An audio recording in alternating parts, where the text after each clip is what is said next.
welcome once again to the ACC on ESPN, and right on time for a thunderous kill off the left side by the 7-1 and second-ranked Stanford Cardinal as they take on number 11 Kentucky. Fifth meeting all-time with Missy Whittemore. I'm Paul Sunderland. It's been solid from the start. Both teams trying to put on a lot of pressure. And here is Ipar Kurt once again out of Istanbul, Turkey.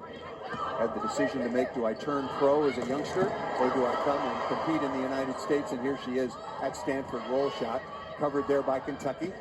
And Brooklyn DeLay. What a dig by Cami Minor. And off the edge of the block smartly by number 5, Jordan Harvey for Stanford. Good decision there by Cami Minor. We saw a kill just moments ago from Jordan Harvey at the left pin, and now they find her behind. If you're just joining us, settle in because we've got two of the best setters in the country that we're going to show you throughout this match. One of those being Cami Minor for Stanford and Emma Grome opposite for Kentucky. Very good reception and right on cue. Thank you, 5'9" senior Emma Grome out of Loveland, Ohio, all SEC, All-American.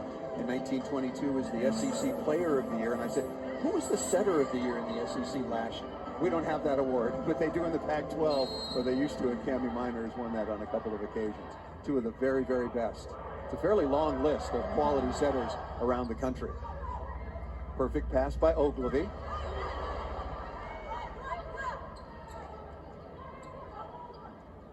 Good rhythm to the outside, good block touch. Chance for Kentucky. And throwing the ball down is 6'4" senior Megan Wilson. Megan Wilson off to a nice little start. A couple kills for her, no errors yet. And as you mentioned, the block touch, which allows her defense to transition behind. The block was not there against Louisville for Kentucky. So early on, we're seeing them get active at the net. There is Grome once again last year. She led Division I in assists per set. Block defense for Kentucky right now, very good. And Brooklyn DeLay, freshman of the year in the SEC last season, misses that one. That was a good chance. You know, we talked to both of these coaches prior to the match about changes in the game as recent, and both pointed out the back row attack being such a large piece of the women's game now, and so expect to see a whole lot more of that from Brooklyn DeLay. We asked both coaches, and they had pretty much the same responses. Yes, they were not in the same room. Ogilvy with the serve, working on DeLay. And blocked in the middle by 6'6" Sammy Francis. And really good for Stanford and Stanford fans to see number 17 back healthy after dealing with an ankle the last couple of seasons. Not a lot of movement required there for Sammy Francis. She was already hugging that way. Everybody knew that ball was going to Erin Lamb, and that's when you have to really swing high. Ogilvy was working on the short serve this morning in practice, and to good effect setting up Francis. There is Kevin Hambly, now in his 8th season, back-to-back NCAA championships in 2018 and 2019. However, Stanford has lost in the regional finals in this building each of the last 2 years. Speaking of that, 2 seasons ago to San Diego, and then last year to the eventual national champions from Texas. Ogilvy again. DeLay being targeted. Lamb is roofed.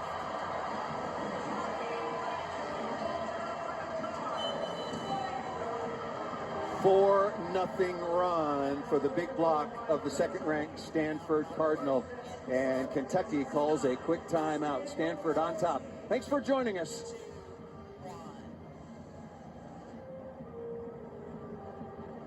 National championship coverage begins at 12:30 p.m. Eastern, 11:30 Central. Coming out of the timeout, a much-needed side-out score. New face into the middle, Jordan Daly, the redshirt freshman on the floor, registering the kill. Prior to that timeout, Stanford really winning the serve pass battle there, and because of that, Stanford had registered a couple blocks, one option opportunities. They come out, DeLay nails the pass, and they're able to set the middle. Very, very tough serve that time by Lamb. Harvey off the right side, off speed, getting the ball to Grome. What a good swing, but Doug, good control by Ogilvy. And high swing off the inside hand. Ogilvy with the dig, Rubin with the kill. And no mistake, Rubin going for that blocker's inside hand again. But what a beautiful dig. We've mentioned that we have high-quality setting in this one. The defense will match it. We're hoping we can turn some of those digs into kills. Another very tough chance out of system. That's basically a free ball, and a double contact is going to be called against Kentucky, making it a 6-1 run. The only score was right out of the timeout by Daly. So this is where a setter, and you were a setter in Florida, you've really got to make good choices and get good location and get your team back on track offensively.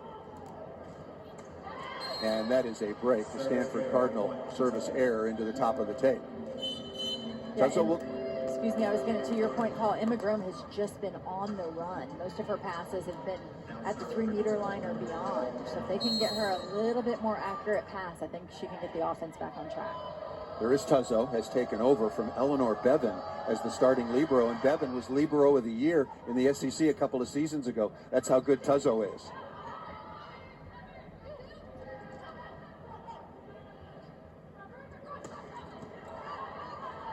Dug again by Grome. Chance on the outside for Wilson. Kentucky's not getting good swings in transition.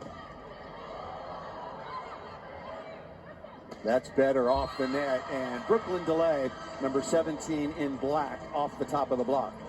And some really nice out-of-system setting by the libero Tuzzo in that blue jersey. She had to use her platform and hung one up there for Brooklyn DeLay, but enough room for her to swing, and that's why she was able to use those blockers' hands. 7 feet off the net is better than a foot too close. That ball just missed out of bounds. Very, very good eye by Elena Ogilvy. And when I talk to volleyball fans, and particularly new fans to the game, who we are so glad to have, they don't understand the missed serves. So why don't they serve it in bounds? And you have to watch a little to understand how high level these offenses are. And if you don't put some pressure on them, they will side out easily. Beautiful pass by Bevan, but that ball missed out of bounds that time by Baltimore. Too many unforced errors here for Kentucky, trailing at 17-12 in the opening set. Rubin has upped her game, 4.1 kills per set, 276, 2.3 digs, also double-figure aces, an outstanding player. Good read that time by Tuzzo.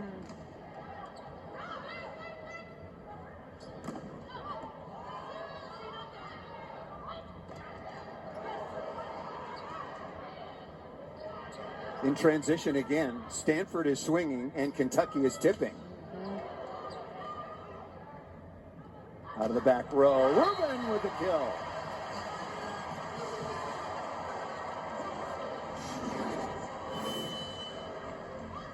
Well, we mentioned it earlier, one of the big changes in the women's game is how prominent the back row attack has become. You don't see quite as much of it from Stanford, but if you're going to see it, I think Elliot Rubin is going to be the answer, and she shows us she can do it right there.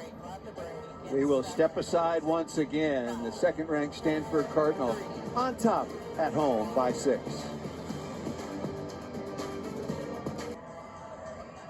Back inside Maples Pavilion, number 2 Stanford taking on number 11 Kentucky. Back with Missy Whittemore. I'm Paul Sunderland. Missy, you were an outstanding setter for the Florida Gators. And I talk about, I think Grome right now is not necessarily that good in transition setting. Why is Kentucky not getting good swings and Stanford is in terms of location?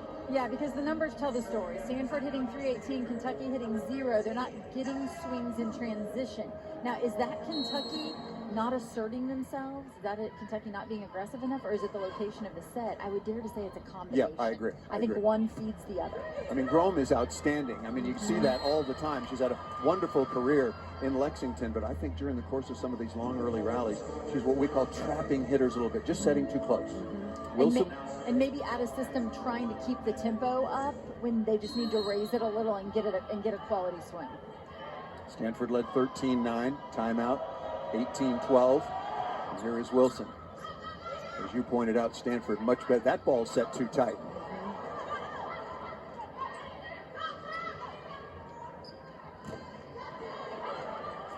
Here it is slowed.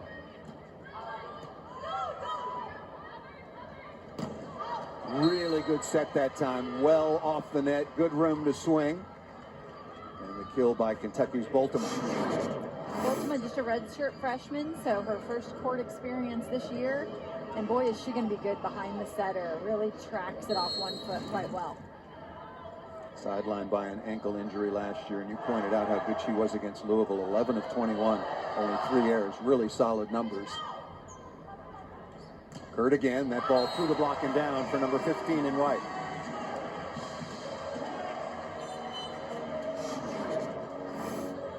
Kentucky, as we mentioned, 2 freshmen, redshirt freshmen middle blockers. And so still kind of searching for those blocking points. Interestingly, both of these teams are being outblocked by their opponents on the season. There is Taylor Yu going for the jump serve. We've got a freshman starting as well for Stanford, Izzy Andrews, 6'5" freshman out of Ridgeville, Washington. And when I spoke with Kevin Hambley, the one thing that he pointed out, among several others, he said, our block is a mess right now. We're just a mess. And I looked up the numbers, and on the season so far, they're averaging only 1.5 blocks. They were at almost 3 last year. That's a big number. And it doesn't take into account the number of balls that they would slow at the net. Here is delay. Ogilvy, absolutely perfect pass. And right on cue, thank you very much, Andrew, with the kill. And interestingly, that's the trade that both of these teams are getting, whether it's Lizzie Andrew or the middle blockers for Kentucky. Young players, maybe the blocking numbers aren't there yet, but the offense seems to be the highlight for some of these young middle blockers. Andrew hitting .395 so far on the year, averaging just under 2 kills per set. Here is Minor. Delay out of the back row, dug by Rubin. Back to Rubin, out of the back row as well.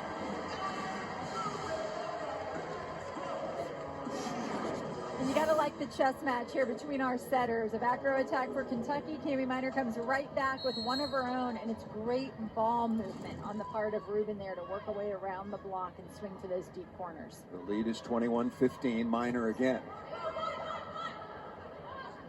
That's trouble, a real chance here for Stanford. Pretty good swing by Lamb. Get her team back in this point. Very well done by number 13, Erin Lamb, in black for Kentucky. But off serve receive, that's, again, Emma Grome well off the net, trying to make something out of nothing. You mentioned the injury to Asia Thigpen. Also out of the lineup is Hannah Benjamin, outstanding recruit for Kentucky out of Atlanta. And she's out with a season-ending knee injury. Quick to the outside, one-on-one, good touch by Grome. And thrown off the block, that was missed out of bounds by Jordan Harvey. Mentioned that we spoke to both coaches. They talked about how the level of service pressure has really increased in the women's collegiate game, and the other, and you alluded to it, the efficiency out of the back row. Kevin Hambley and both Craig Skinner as well as counterpart at Kentucky were saying 5 years ago, a good elite back row attacker in college volleyball was hitting at about 200 efficiency. Now it's over 400. So if you don't have a back row attack, you're missing something.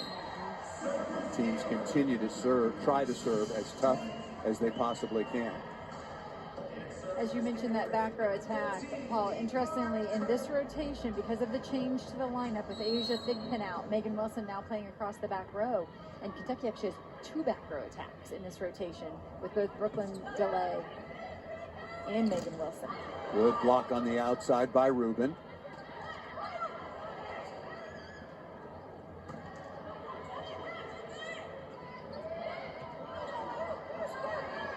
Back to Lamb.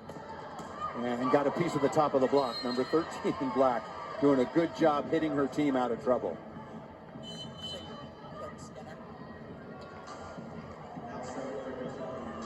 Kentucky has been so successful. First SEC team to win a national championship. Craig Skinner in his 20th year, coach of the year for the 2021 season. That was the COVID year, winningest coach of all time in Lexington. And 7 times in a row, they have either won or shared the SEC championship. Nice. Oh, what a dig in the backcourt. That just missed by defensive specialist Anna Pringle on the floor now for Kurt in the backcourt, but a beautiful kill out of the middle for Jordan Daly. Here's some of that middle blocker offense we were talking about earlier. Nice work. You're going to typically see Daly in front of the setter. It's a really good swing for her. Timeout is taken. There is Craig Skinner. They were picked to finish 3rd in the SEC, behind Texas and Florida. We had Florida earlier in the week. Missy, I was in your part of the country. Now you're in my part of the country. And Florida getting healthy once again, and that is a really good sign for the Florida Gators. Missing a couple of their top players. Nice run here by Kentucky to get some rhythm and some confidence going in to the latter stages of the opening set. Early on, a nice look at our setters' numbers. We see Kentucky always such a defensive team. They're able to lengthen rallies and stay in those long rallies with their defense. Emma Graham, a big part of that with her 6 digs already, but it's Stanford who's more efficient to this point in the match, and Kami Minor already with 9 assists. Stanford 12 of 31 with 3 errors, hitting .290. Kentucky was hitting 0 moments ago, but they picked things up here offensively. Lamb has done a very nice job, and they've got some production out of Jordan Daly out of the middle as well. Watch for number 5 in black for Kentucky. At 6 and 4, I mentioned both of these teams have played very, very tough schedules. Stanford started things off with a win over Wisconsin, 3-1, and then went 5 to win over Minnesota, and then beat Texas in this building 3-0 before they lost. And Kentucky started out against Nebraska, lost there, beat SMU, and then has lost back-to-back matches to Purdue and at home to Louisville. Once again tomorrow on ABC, 12:30 Eastern Time, number 5 Nebraska against number 4 Louisville, the first ever regular season match on ABC. Good move here by Kentucky, back within 3.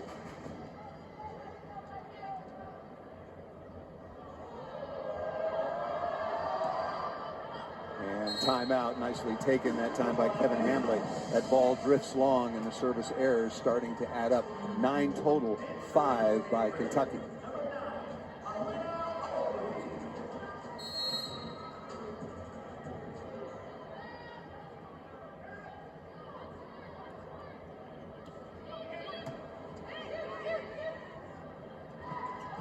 Right side, that ball dug once again by Minor. Now her 3rd dig. Free ball, Kentucky's got to have it. This is where a setter, what choices do they make? What a block that time by Harvey. And that is dug, but out of the reach of Aaron Lamb. We'll have to rearrange the table here. No damage done, everybody's fine.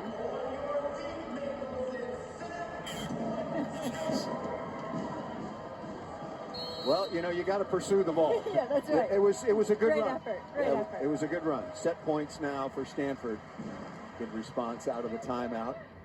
Good in reception. Going to Wilson. Dug by Ogilvy. And off the block and out of bounds. Stanford just much better in block defense and in transition, and that was the key for them. As Stanford, number 2 in the country, 7-1 on the year, take the opening set at home, 25-19 over the visiting Wildcats.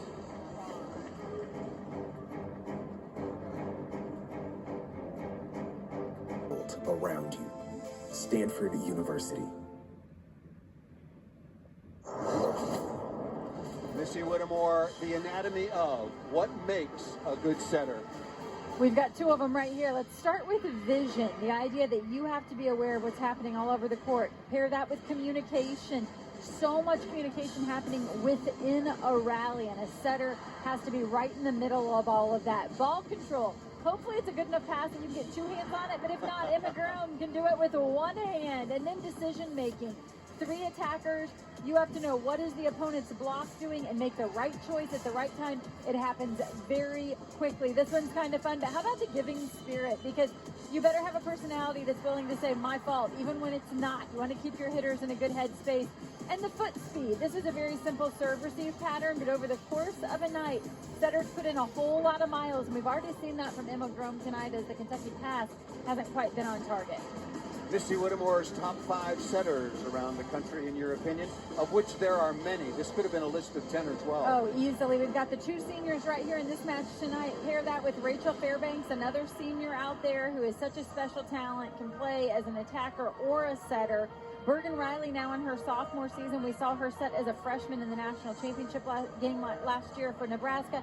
And guess who's back at Florida? Alexis great Stuckey. news. That is such good news. We've only seen her in 1 set last night against North Texas, and she already had 14 assists in that 1 set. So excited to see what she looks like this season. And maybe add to the list, Mia Tuaniga at USC, Kendra Waite at Creighton. Mm-hmm. Creighton had an awfully productive weekend once again, and Cameron Turner, speaking of productive weekends, because they were there with Kansas. Kansas suffered their first loss to Creighton, but the list dutifully should be very, very long. That was a great little tournament that featured both Purdue, Creighton, and Kansas. And guess who came away the big winner? It was Creighton, who defeated both of those teams. Both of those teams come away from that weekend with their first losses of the season. Yeah, Purdue was undefeated going into that tournament. Kansas took them out. The tournament was at Kansas, but Kansas very good, and then Creighton returned the favor to the Jayhawks earlier today. There was Jordan Harvey, just underway second set. Both teams in a pretty good rhythm offensively. Jordan Daly with an absolute crank out of the middle, number 5 in blue.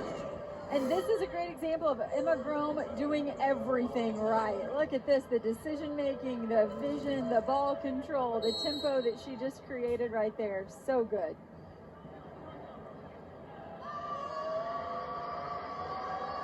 Here is Tuzzo. Outside to Rubin, going high hands, dug by Bevan.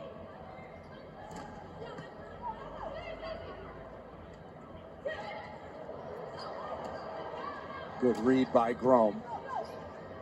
Delay, waiting to get some really good chances, and I'm not sure it was by design, but 6'6" Sammy Francis climbed the ladder. She's laughing that one off, able to tip it down off speed. And does a nice job of really placing it and maintaining control, even though with the timing is off, she's able to score on that. Francis averages 2.2 kills per set, hitting .407. Wow. Talked to her earlier today, and she had ankle surgery last winter and is now feeling as close to 100% as she has in a long time. Good block touch. Point scoring opportunity. Kurt goes off speed. Grome seems to be just off her game a little bit right now. Rubin, nothing off about that. Number 13 in white, out of the back row. Take another look at it. It's the off-speed shot. Again, that Stanford is so easily able to transition. And this is where I think Kentucky has got to take more chances, as Coach Skinner told us earlier this week. He said we just can't second guess ourselves. We've got to be more aggressive. Rubin with the ace serve, leading the way offensively. That's her 11th ace against only 12 errors coming in. And so far, Elia Rubin wearing number 13, 7 of 13, only 1 error. A service ace that she just registered to go along with a couple of digs. She is a wonderful all-around player. Delay, smart off the top of the block. There's a swing for a score. I think we're just seeing too much off speed from Kentucky. And you know, they live in a gym, they work in a gym where the defense is so high level that I do think they have an element of their team of trusting their defense and extending rallies. But at some point, when you play a team at the level of Stanford, of the teams they've played in the preseason, you can't give them that many chances. You're exactly right, Missy. And when you look at the stats right now, Brooklyn DeLay, look, one of the best young players, only a sophomore, reigning SEC Freshman of the Year in the country. Talk about tipping, not getting really good looks. 2 of 16 so far, but still early in the second set. Stanford won the first, 25-19. Here is Yu. Out of system again, well off the net.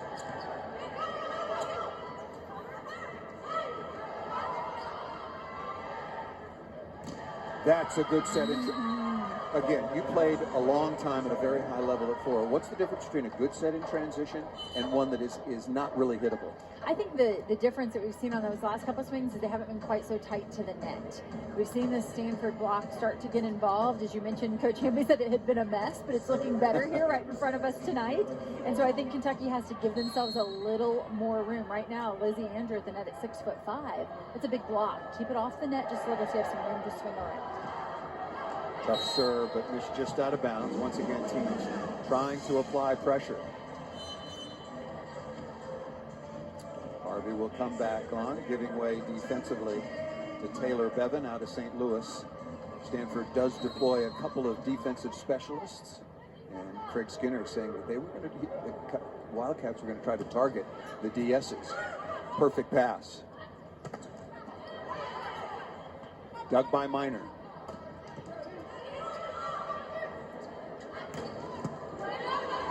What control by Ogilvy, right on target. That ball is set, in my opinion, a little bit too tight. Lamb looking for hands and missed it out of bounds. The 7th hitting error right now for Kentucky on 50 swings. Lamb doesn't get the contact she's looking for, just a mishit that sails off the heel of her hand, but I like the fact that she goes up swinging. I think Kentucky has got to make that adjustment and be more aggressive. Both of these teams starting conference play this coming weekend. For Stanford, will be the first time ever as a member of the ACC. That ball is blocked.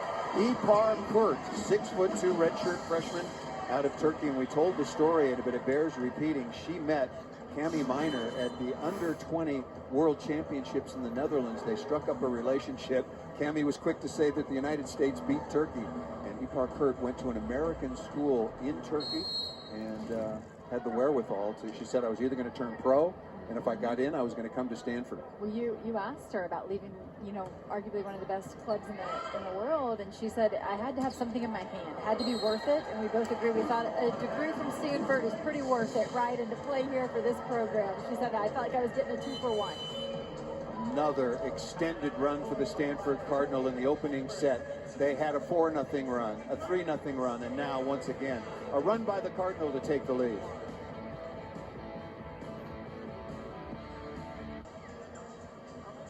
Tomorrow's featured NWSL match, New Jersey, New York Gotham FC versus Utah Royals FC at Red Bull Arena. Coverage kicks off at 1 p.m. Eastern, 10 Pacific on ESPN2 and ESPN Plus, and both English and Spanish. Back with Missy Whittemore and Paul Sunderland.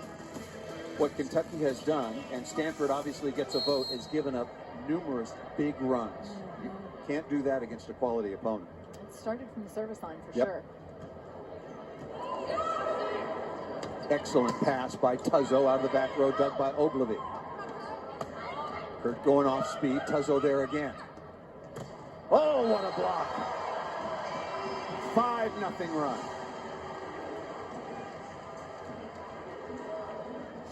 Two now up there in left front for Kurt, as she is so strong with this left hand. I mean, a wall above the net there. And I think for Emma Grome right now, as Haley Melby has come into the match on the left side, and she has a freshman middle blocker, some of this is about trust. Overpass, no question, absolutely. Greg Skinner trying to find, again, he's shorthanded. He's without Hannah Benjamin, as we talked about. Asia Thigpen, very good all-around attacker and defensive player, so his rotation has changed. A lucky break that time for Kentucky as that ball is missed out of bounds. Baltimore will go back to serve. Big lead for Stanford, largest of this set. Very nice rhythm in the offense, and Jordan Harvey, the opposite, who has come in to replace Kendall Kipp. Those are some very, very big shoes to fill. Yeah. I tell you what, Cami Minor is doing so well right now for Stanford is speed with control. The tempo to the pin is really quick, and yet it feels very controlled, and there's room to swing.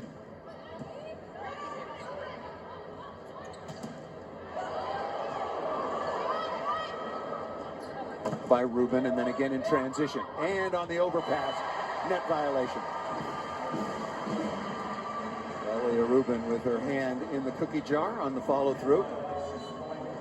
And I think the issue right now for Kentucky is this is a Stanford team who has said they feel like their block has been a mess. It hasn't been where they want it to be. And all of a sudden here against Kentucky, they seem to have found the rhythm. However, Louisville also had a great blocking night against Kentucky. So offensively, what's happening with Kentucky right now that's allowing opponents to really have big blocking nights?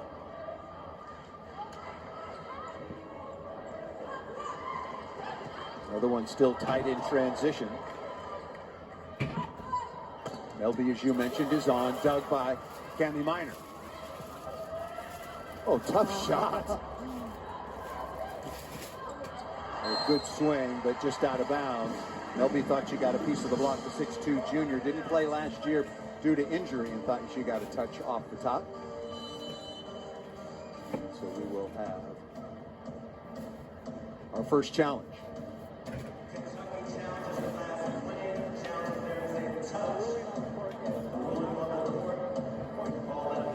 Wow, we could hear him.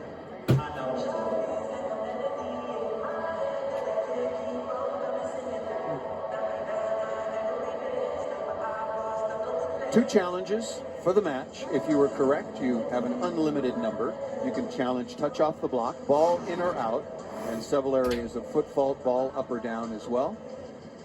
And Haley Melby was very, very sure, as were her teammates, that there was a touch off the top of the Stanford block. Kentucky right now could desperately use this point, but even if not, they could desperately use a slowdown because all of a sudden it felt like Stanford was full steam ahead. Looking at the hand of 6'5" freshman middle blocker Lizzie Andrew.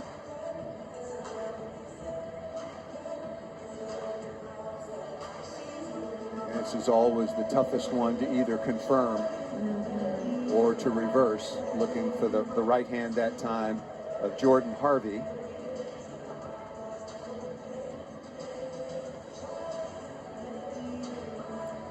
I'm not seeing anything from the looks that we have. Now, they could have something different, but...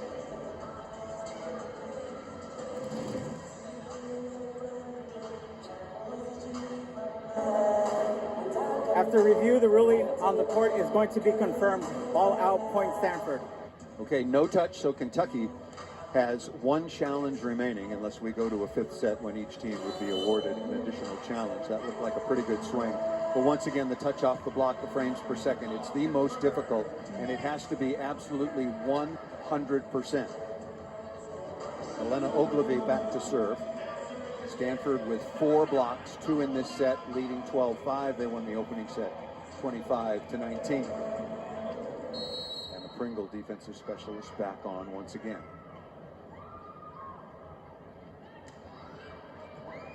Working on delay. That's an easy dig for Ogilvie, and a better block on the outside. Really good work that time by 6'4" Wilson, along with 6'2" redshirt freshman Jordan Daly. Great response by that Kentucky block, as all of a sudden Stanford's block has come to life. Kentucky now registers their first stuff block of the match, and that's a really nice work there by Wilson. She sets that up far inside. She sees the set. It's a little bit of a tight set, but she sets it up in the right spot. Tight to the net, saved by Minor. Chance in transition, and the set is missed. The connection not there between Daly along with Emma Grome. Now, to start this set, they had a great connection there, but realized 2 new middle blockers into the lineup this year for Kentucky, and then they've had some lineup changes on top of that, people in new rotations with some injuries, and so a lot of moving pieces for the Wildcats. Harvey with 20 aces on the year coming in, and you can see the kind of pressure. And we talk a lot about serve and receive and how important first contact is, and in system and out of system, but if you don't serve tough, if your opponent is on the net all the time, they're going to run the ball down your throat. Harvey will give way, go to the sideline. Defensive specialist coming on now, Taylor Bevan. There is Tuzzo.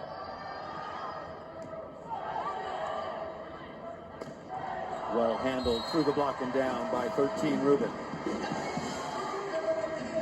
That time that Kentucky block well positioned, but just overpowered by Elia Rubin.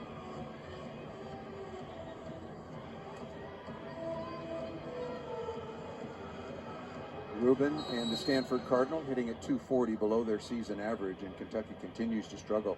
60 attempts with 11 hitting errors, and that ball out of bounds. And Kevin Hambly, we've talked about it a lot, and two of the finest people in coaching. There's Kevin Hambly in his 8th year previously at the University of Illinois. And speaking for, he doesn't care about how many misses there are. You just have to continue to go for it.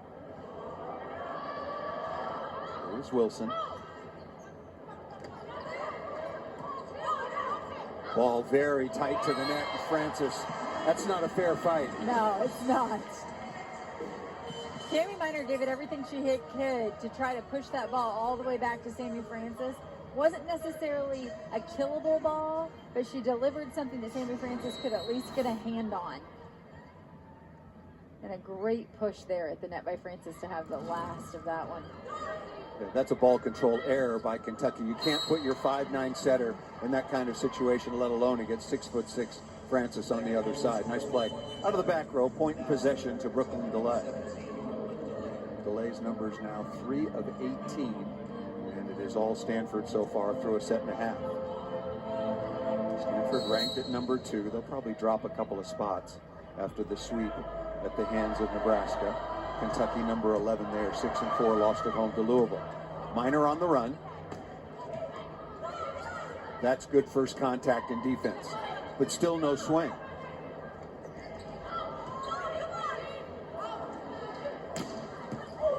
Melby done a nice job that time over the top of the block for number 7 in black for Kentucky.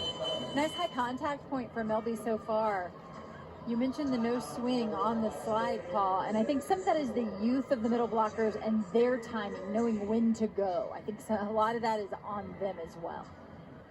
Timeout is called. Stanford on top 15-10. Second set, Stanford won the first, broke out early, and never looked back. The very highly anticipated WNBA playoffs tip off tomorrow with 4 first-round games. Dream versus Liberty starts at 1 p.m. Eastern on ESPN.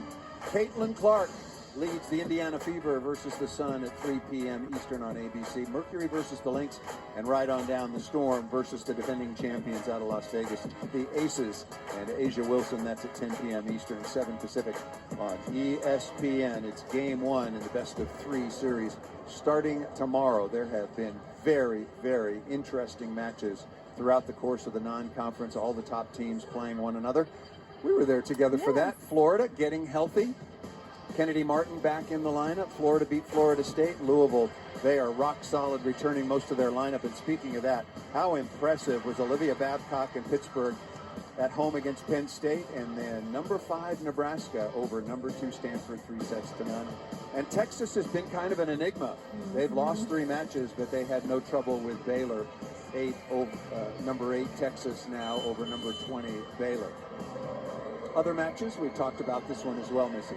Absolutely. We saw Purdue and Kentucky with their first losses of the season at this little weekend classic, and it's really Creighton who came away from this one as the big winner, taking down both Kansas and Purdue. So now the only loss on the season for Creighton is at the hands of Nebraska. They're off to a great start.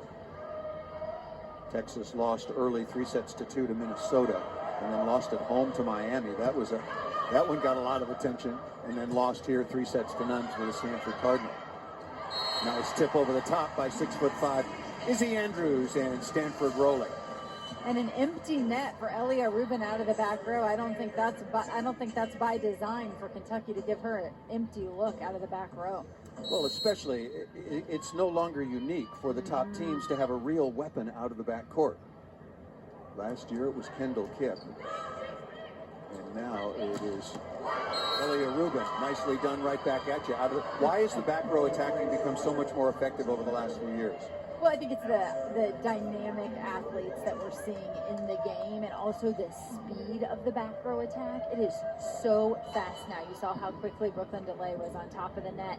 But these players are playing with such strength and speed and height above the net that the attack out of the back row just continues to be so dominant.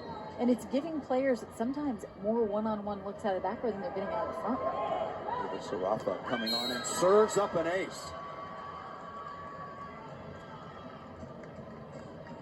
So Craig Skinner going to his bench a little bit right here, looking for some fight, looking for some players who are ready to come in and offer a little something. Now it's 16-12. Ogilvy, perfect pass, and Kurt looking for the side out and missed it wide. And maybe a timeout by Stanford. Pretty good looking play, but that ball hit wide by number 15 in white.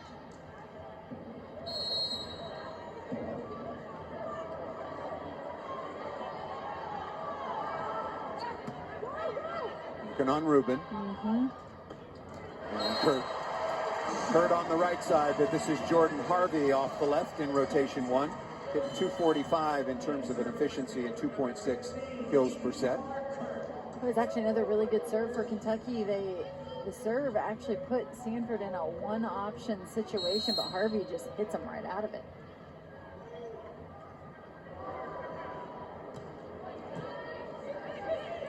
Better offensive rhythm right now from the Wildcats, and 2 players there. Harvey was there along with Ogilvy. I've got to stop looking at our computer screen because Stat Broadcast is on the fritz right now. It's not working.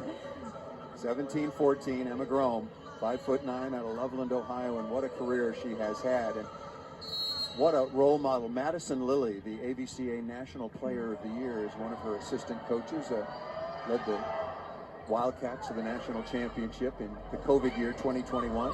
That ball deflected by Rubin. A little bit fortunate, Elia Rubin, number 13, glad that that ball deflected out of the reach of the defense. It was a really pretty set, though, from Cami Minor. A side set. She's facing her passers. It looks like there's going to be trouble there. That ball looks really tight to the net, but her ability to go up and save tight passes is very elite. Player of the year and now an assistant coach. Engaged to former Kentucky Wildcat basketball player Nate Sestina. He's playing over in Spain right now. Off the top of the tape. Elena Ogilvie, remember, she was practicing that short serve this morning at Serve and Pass an awful lot in a timeout now taken by Kentucky. And sometimes everything just goes your way, like that little roll over the top of the tape. Timeout and getting back to Madison Lilly. I talked to her earlier, and so did we at practice. I said, how come you're not playing? and she did not have a great experience playing overseas, and sort of fell out of favor with the sport. And I said it to her, and I remember when Kentucky took out Texas in the national championship match in the spring of 2021.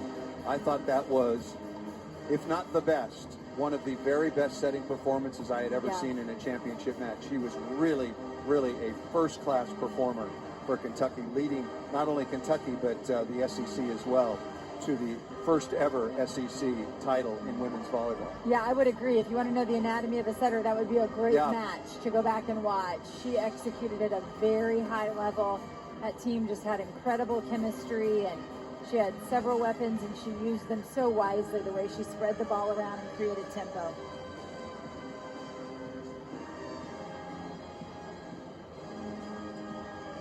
Another look at our two outstanding setters in this one tonight. Stanford with 4 more kills right now, or excuse me, 4 more assists. That doesn't necessarily mean that that's the exact number of kills, but Cami Minor with 4 more assists. And Kentucky still, Emma Grome still digging a whole lot of balls, which is something that we have come to expect from the Kentucky defense. Ogilvie back to serve, and speaking of that, I've got the numbers back. Stat broadcast is back up and running. Stanford hitting at 241. Kentucky holding the Cardinal to only 120 here in the second, but Kentucky just can't consistently get their offense going. Just an average pass, and Melby's going to get called for a net violation.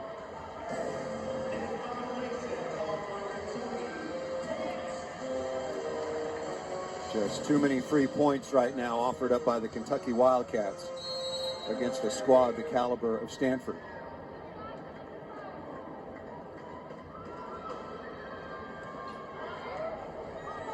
Short serve again, causing some problems. Melby cutting inside, dug by Rubin. Rare miscue offensively for Stanford. Dig right on target, good block deflection. And another net violation. Cami Minor made a very rare mistake. She set somebody in the back row, and there was no attacker. The defensive specialists are on, and she's going over to Anna Pringle, the 5'10" junior out of La Jolla, California. Saying, come on, you go ahead and take a swing. Kurt has rotated out, and Elia Rubin in the front row. So just one mental mistake allowed each night for Cami Minor, I suppose. Short serve again, and that ball nicely done off the edge by Wilson.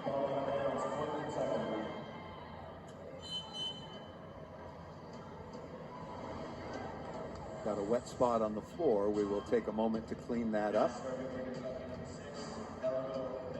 Wilson, who really struggled against Louisville, 7 of 32 with 7 errors, so 0 net points on 32 swings.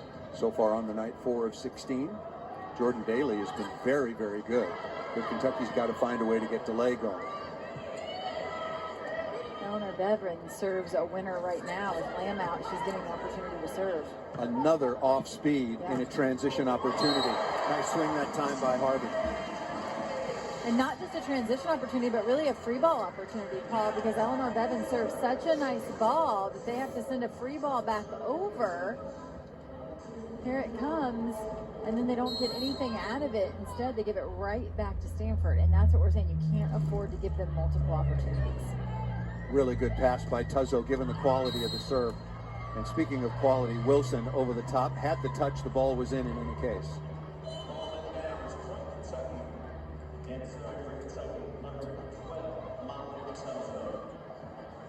Tuzzo out of the Woodlands in Texas, a suburb of Houston. 3.7 digs, 9 aces coming in.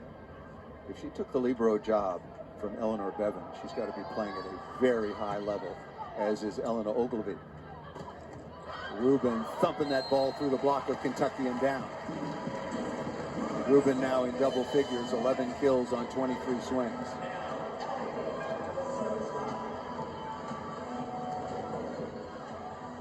Kentucky 2 points away from taking a commanding lead.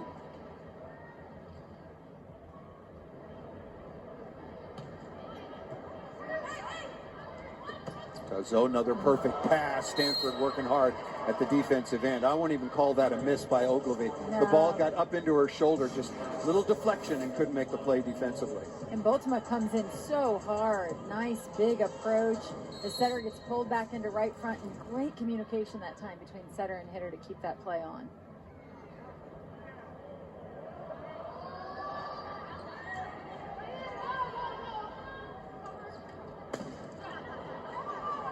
High flat swing, good cover. And again by Ogilvy, and the ball drops. Good effort, but out of the net. Kurt just couldn't make the play. We talked about the anatomy of a great setter, and we didn't include blocking. But Emma Grome is a pretty good little blocker tonight as well. Just cleaning up a wet spot once again on this beautiful new Terraflex floor at Stanford and Maples Pavilion.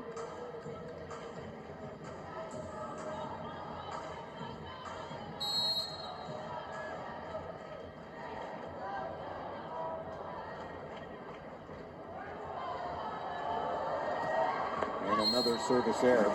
If you look at Kentucky, they must have production from Brooklyn DeLay, but also Megan Wilson. She went 22 of 45 against SMU and Purdue. Those are the kind of numbers that they need from her on a nightly basis to transfer out of Oklahoma. Set point number 1 for Stanford. There's Francis, and missed that out of bounds, and the service errors are starting to add up. That's 7 for Stanford, 9 for Kentucky. But still, 24-19, another set point for the second-ranked Stanford Cardinal.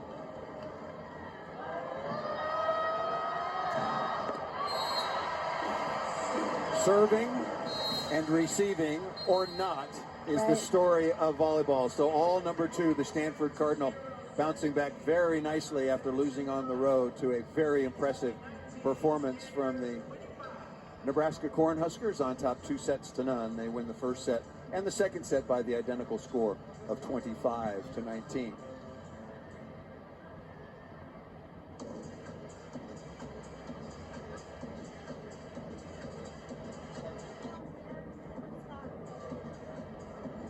Waiting for Kevin Hambley. Kevin, thank you for your patience. We appreciate that. Thank you so very much for joining us. Your thoughts on the way your team performed? I thought you outplayed Kentucky in virtually every phase. What pleased you the most? I don't feel very pleased right now. Really? Yeah, the way we finished that second set. I thought we didn't attack very well. Our efficiency was way down. I thought we were pretty sloppy. I thought we got a nice early lead. Instead of continuing to push and try to fight for points. So I'm glad you feel that way. I don't feel that way. We gotta pick this up, or we're playing with fire right now. Okay. I'm going to give you another chance to be pleased about something. Your block had been a mess, you told us. Coming into this one, do you feel like maybe you found a little blocking? Blocking some balls. I think we're getting better.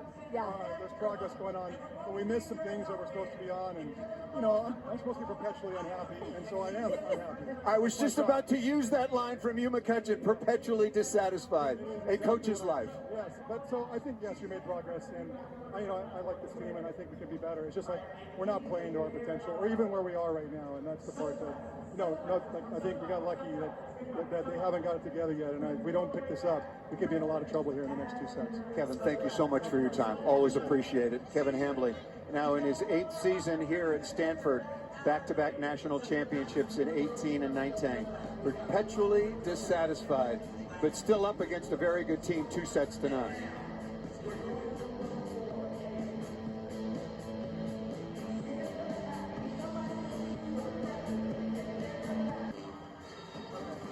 You're watching the ACC on ESPN as we welcome you back to Stanford and Maples Pavilion. The second-ranked Stanford Cardinal on top of the number 11 Kentucky Wildcats, 2-0 by the identical score of 25-19,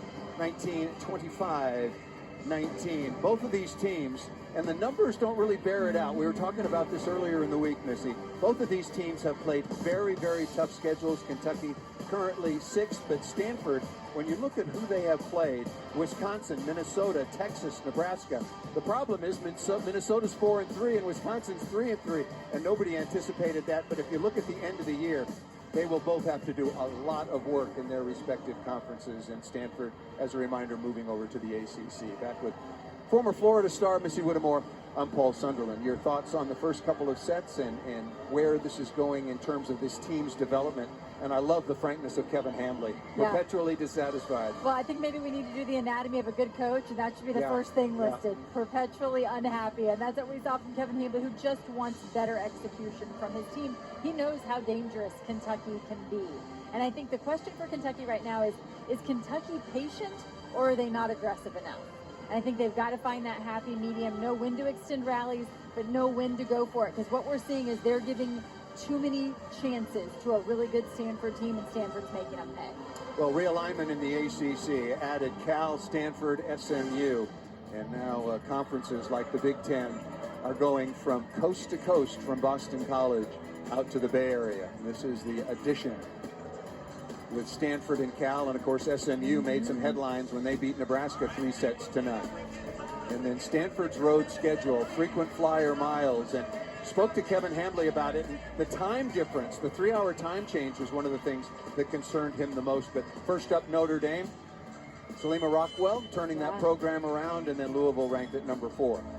And I tell you, they've got some great matches when you see SMU and Pitt, but it's hard to wrap your brain around the fact that late there in the season, in November, they're going to make multiple trips to the East Coast, to Carolina, to Florida, to Atlanta. You know, how will your body be feeling about then, and how will that catch up with them? That would be very interesting to see how that plays out. And when I spoke with Coach Hambly, and he brought up about the 3-hour time difference, and they go to Notre Dame in the Eastern time zone, Louisville in the Eastern time zone. We've talked to all of our players about sunlight and adjusting to the time, but here at Stanford, we don't tell our athletes what to do. We give them the information, and they have every capability, as do all the players around the country, to figure it out on their own. And interestingly, because of the distance in the travel, they're going to fly commercially for the first match in South Bend, but they're going to take charter home from Louisville. So just like they did in the Pac-12, they'll get home on Sunday night, because school starts on Monday, this Monday. And that has been a huge advantage for this Stanford team early. They have yet to start classes on the quarter system here at Stanford, so they've been able to play all these tough preseason matches with no school on their plate. Ball off of Francis and out of bounds. Wilson with the kill. To Kevin Hambly's point, and to Craig Skinner, each team what they need to do moving forward. Yeah, I think Kentucky starting with an aggressive swing is key, and we saw it right there. When the pass is there, they've got to go for it. They've got to be swinging for points, not for extending rallies. Nice dig by Tuzzo. And Delay has got to find a way to get going.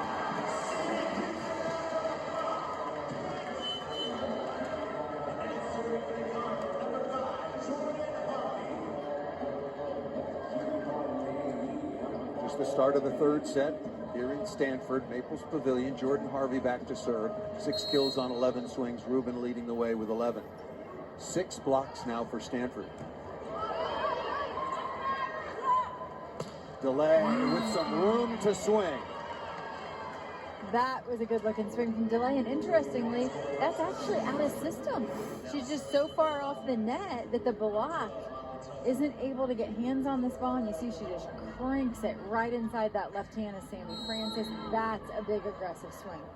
Really good location and work by Emma Grome.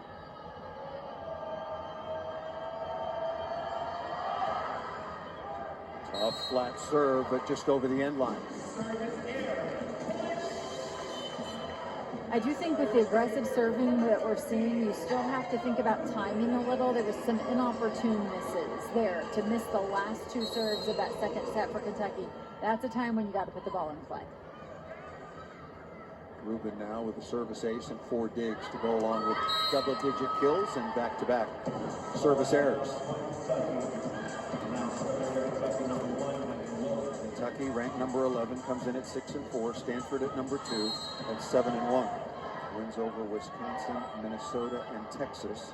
Only loss, as mentioned, earlier this week at Nebraska. That ball hammered by Francis after a perfect pass by Elia Rubin. And the perfect pass is what allowed Cami Minor to then make a really good choice. She turns good passes into great opportunities. You see the decision making there as she goes behind to Sammy Francis, and that is one blocker advantage, Sammy Francis. Francis hitting .407 efficiency, which is, oh, by the way, very good. Rome has got her track shoes on so far on the night. Good first contact. Ultima is done. Rubin, a rare miss out of the backcourt by number 13. We don't have it charted, but I would guess that the number of back row sets for both of these teams, for Kentucky to delay and Rubin of Stanford, it's got to be 10-12%, which is much more than in years past. Kentucky's gone back to lane here in set 3 across the front row. There is delay. Remember when we had Brooklyn delay against Penn State, Kentucky was up 2-0 and wasn't able to get her serve going in that match either.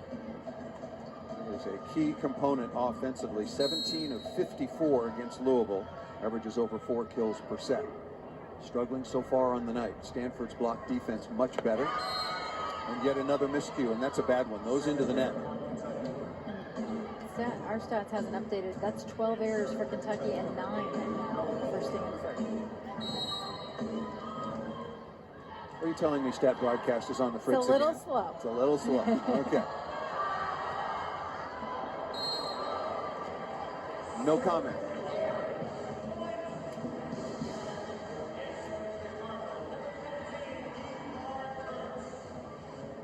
And the missed serves are feeling contagious right now.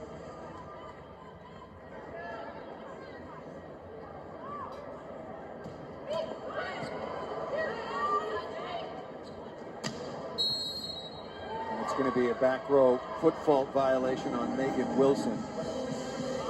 Foot fault on the 3-meter line. Immediately called by the first referee, Paula Martin.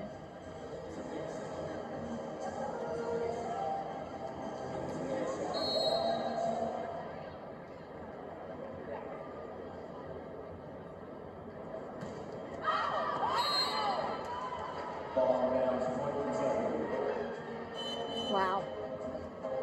Getting a little careless right now, in my opinion. Yeah, I think this is, I think, what Kevin Hambley's point was. Not serving in particular, but the feeling of carelessness, not taking care of the ball. And you saw him shaking his head right there.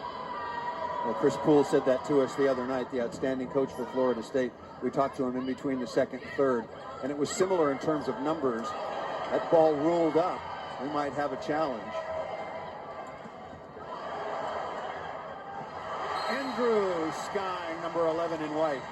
But Chris Poole at Florida State saying, look, I want us to serve tough, but I don't want us to be careless. Yeah. You got to take into account the situation.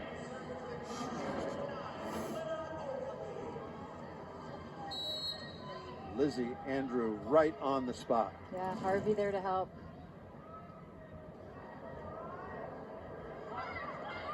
Short serve again, getting the ball on the middle blocker Daly.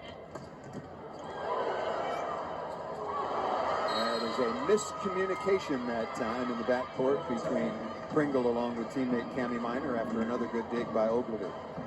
And typically, obviously, you want your setter taking second contact, but in a rundown like that, it just becomes a matter of communication if someone's in better position. I like the fact that they got 2 players going for it. Good reception.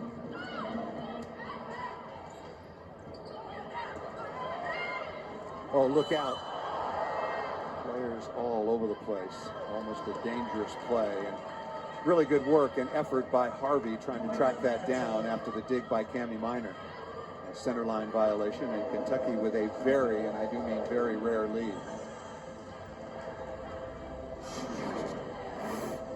This is Harvey, who ends up trying to make a play on the ball and trips over Cami Minor and ends up well under the net. Working on Rubin, very much up to the task in terms of reception. Right side, nice hard swing by Wilson.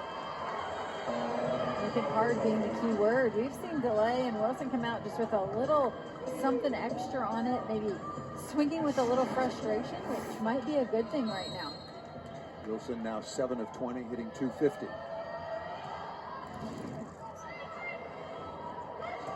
Nice tap down by Francis.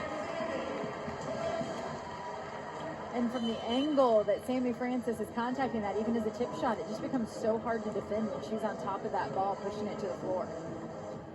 Once again, really good to see. Number 17 in white, Francis, healthy. Underwent ankle surgery. Had been bothering for not one season, but two, and had surgery last winter after the season concluded. What a dig by Ogilvy.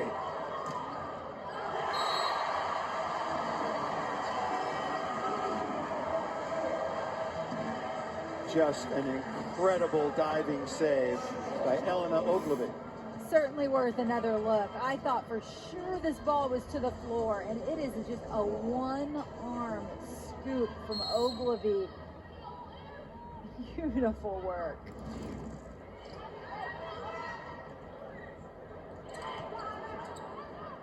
Chance again for Stanford. Ball set a little bit too tight, but smartly tipped off the block and out of bounds by Rubin. And blocking is not about the height above the net, but it's about the placement and the discipline of the hands. And Kentucky just not over on Stanford's side that time.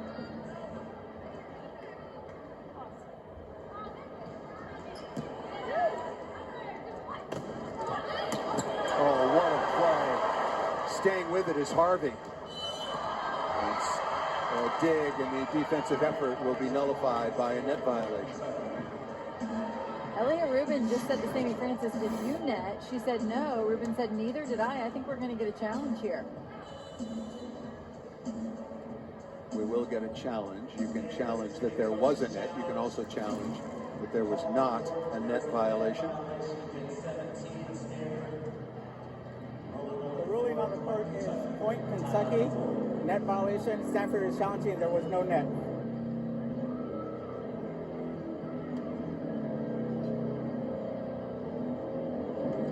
Moments ago when we saw that, the net was definitely shaking.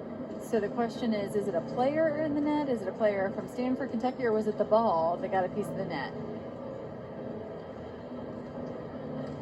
Well, we wait for the decision. After tied review, at the 10. ruling on the court is confirmed. Net violation, point Kentucky. There you heard that the net violation was confirmed, so each team now with one challenge remaining. Oh, yeah.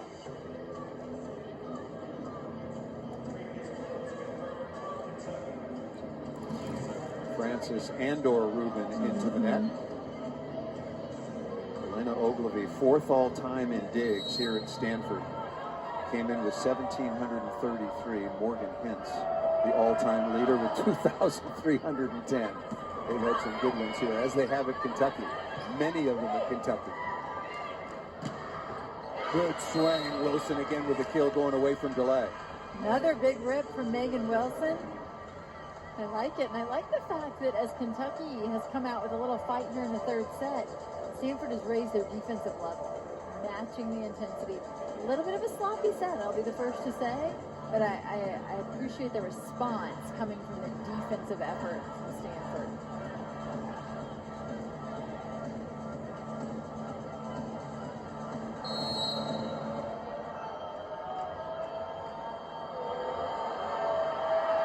Tarzo with 9 digs. Ogilvy already with 15. A chance again. Oh, what a good swing. Really smart swing off the top. It's what you need from your leading outside hitter, the ability to be good out of system, and Elia Rubin certainly shows off that ability, going with just such a smart high shot off the top of those hands.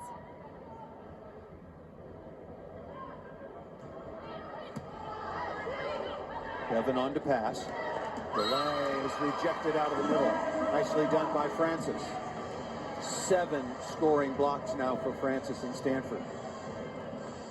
Goes Kevin Hambley told me earlier in the week.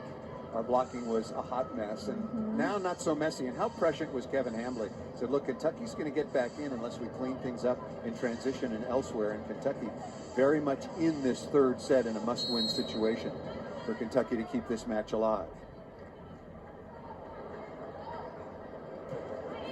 Tough serve. What a set that time by Grome. And you can see what Brooklyn DeLay is capable of when given a good chance. Yes, and the frustration was palpable after that last swing where she had to go off speed and got blocked. And this time, no blocker up, and she makes it count. Wilson having a nice match, leading the way offensively. 8 kills on 21 swings. Delay.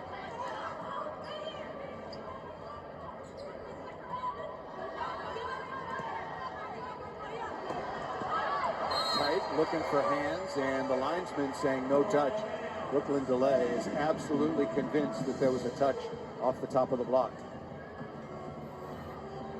An immediate response from the entire Kentucky team. Again, this one is so hard to see on replay. Craig Skinner down to his final challenge unless this goes 5. The original ruling on the court is ball out of bounds. Kentucky is challenging that there was a touch. Just to get into Brooklyn DeLay for a moment, you were talking about her mechanics, her arm swing. I've seen her now twice this year, and it seems to me, and I think the numbers would bear it out, she's much more efficient. We're looking for a touch here, much more efficient 5 feet off the net than she is much closer, just given her mechanics. And I would set her well off the net and give her some more room to swing. I think there is a touch there. I think that was off of Francis.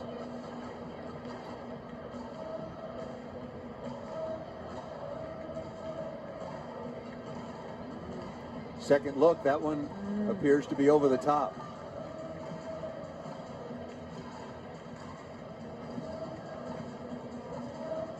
In real time, I thought it was over the top, but once I see the replays, I start second guessing myself, so I should not be an official. DeLay wearing number 17 out of Topeka, Kansas, the SEC Freshman of the Year. Beat out Kennedy Martin in one of the most heated races for Freshman of the Year last season. Kennedy Martin, outstanding opposite for the University of Florida. Waiting for the decision.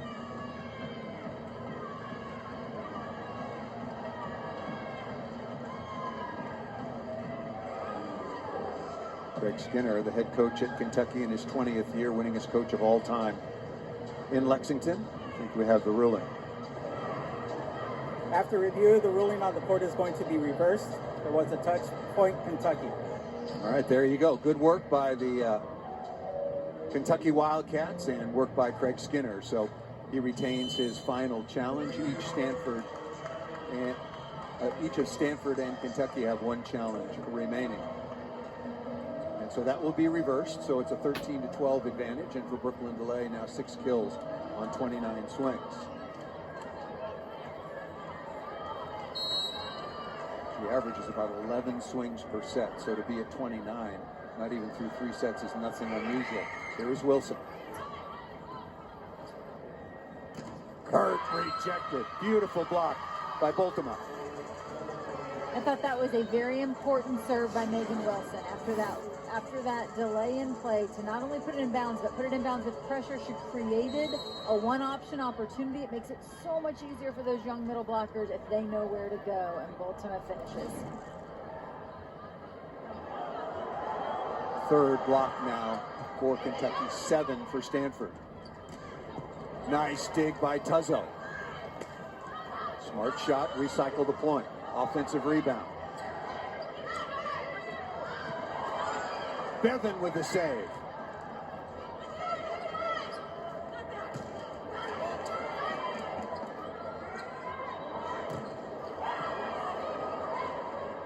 Third again, going right side to Francis. Rome all over that. And DeLay. Very, very smart, working hard. Pushing the ball off the block and out of bounds. Kentucky responds with a 4-0 run, trying to stay alive here at Stanford.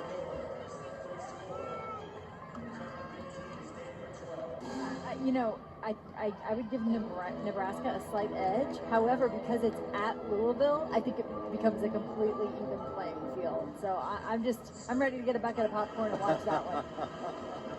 Long flight home first. Yes, I think I'll be watching it on the flight. Coming out of the timeout, here is Megan Wilson. 8 kills, 4 digs, a block. Having a good night, and Kentucky needs more of it. Another good serve. Francis's block covered by Kurt. Kentucky doing a very good job on number 15 in white. Until then, over the top of the block and off of Bevan. Really good swing. Here in the third set, Kentucky has finally turned the corner. If you look at the numbers from the third set alone, they were out hitting Stanford at that timeout, 261 to 200. Have climbed their way out of a hole. Francis, the ace on Tuzzo.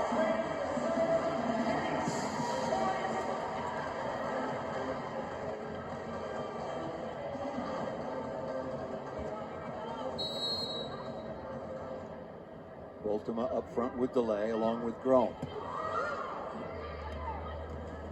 Ultima unforced error. Craig Skinner's thinking about it. Gotta be thinking about a timeout. Yep. There it is, tied at 15. His team, as you pointed out, had raised their level.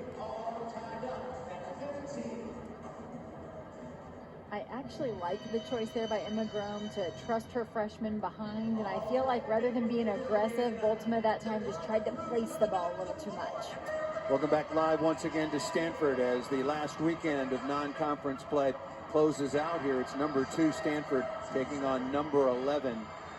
The Kentucky Wildcats, SEC versus, yes, Stanford now in the ACC. Elia Rubin, a lot of offense was lost due to graduation, and she is filling the void. 4 kills, hitting almost 280.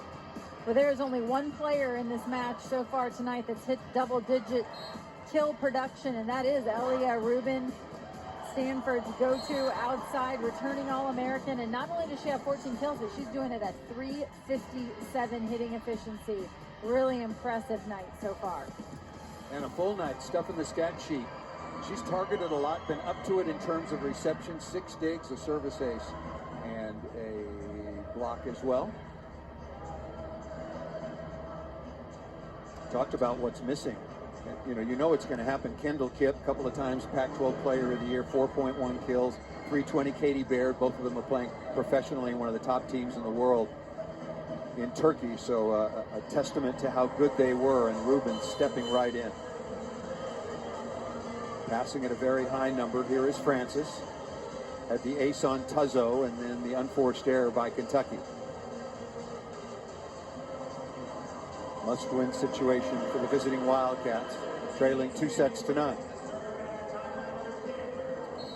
Both these teams start conference play next week. Stanford, as we pointed out, going to Notre Dame, and then to Louisville. And she misses that serve coming out of the timeout, but you saw Kevin Hambley with a high five when she came off the court. Good job. She had a nice little run there prior to the timeout from the service line. There is delay, still looking to get on a run of her own with a jump serve. Overpass. Oh, good block by Minor. First contact. They're not going to call a double there or a mishandle. Double doesn't really exist anymore. And Rubin missed that out of bounds. Hitting errors starting to pile up for Stanford. Still better than Kentucky. That was their 11th on 87 swings.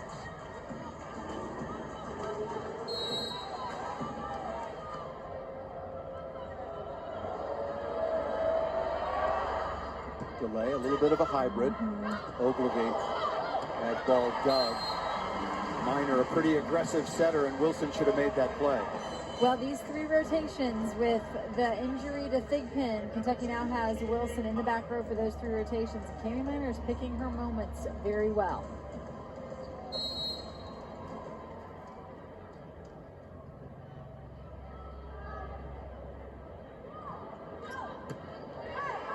Tuzzo in a little bit of passing trouble right now. Good swing high up into the block. Ultima, very, very good attack. Number 8 in block. There it is, a nice aggressive rip behind, and you know, this is where Emma Graham has to continue to trust these young attackers, give them second, third chances, and Baltimore on this one lets it rip.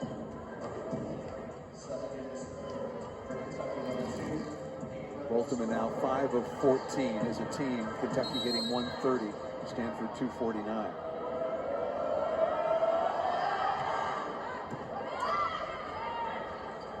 Quickly out to Harvey. Ogilvy flying out of the back row. Barr with a good dig coming off the bench, and Lamb looking for hands and got it. Linesman didn't catch the touch, but the first referee did, so good work by the official. Timeout called by Stanford. Kentucky on a little bit of a mini run as they respond. Tied at 15 moments ago. Stanford won't win the point, but it's not for lack of effort by Ogilvy. What's amazing to me about Elena Ogilvy, not only does she get to these balls, but she often gets two hands on them and plays them right up to her setter. It's an in-system dig on some really difficult plays. So timeout with Kentucky on top by 3, trying to stay alive. Number 1, Pittsburgh. Shut out number 3, Penn State Wednesday night. They'll highlight the ACC Network volleyball matchup next Sunday in Atlanta. Number 1, Pitt. They have yet to lose a set all season. They were my preseason number 1. So way to go, way to go. Versus number 13, Georgia Tech, 1:30 p.m. Eastern. Also available on the ESPN app. Let's take a look at some of the national headlines. As mentioned, 8-0 on the year. A very talented, experienced team. Tennessee is Chiat with 42 kills. I mean, incredible performance. We've already mentioned the return of Florida's All-Americans, but fun fact for you, as Pitt has yet to drop a set. We did a little research of our own, or had help with a little research of our own, I should say, and Penn State in 2008 won 110 consecutive sets, did not drop a set until game 37. That was the semifinal match against Nebraska. They went on to win the entire thing and only dropped 2 sets that entire season in the semifinals and 1 in the finals. Just incredible. Under the tutelage of the legendary Russ Rose when they won 4 national championships consecutively.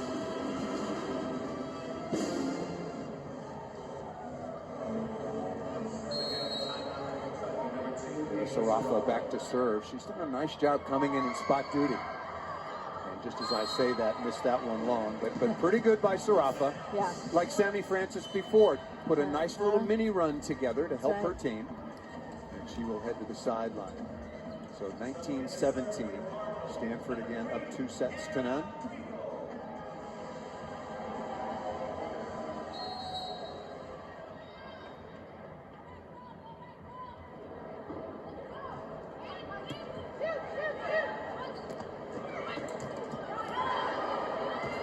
Good dig by Minor. Chance off the perimeter. And Elia Rubin finds a small seam in between Grome and Jordan Daly. I tell you, Ogilvy and Minor defend the corners really well. And then when Minor has to make first contact, Ogilvy's so good as a second ball setter there. Ogilvy 15 of 30, hit 333. 15 kills on 30 swings. Pretty low error rate given the number of difficult swings she takes. Here's number 3, Pringle on. Played every match last year, so this is nothing new for number 3 in white. Good reception by Delay, and good throw down inside. Nicely done by Daly. Little power tip there by Daly. Gets just enough on that one to sneak it inside the block.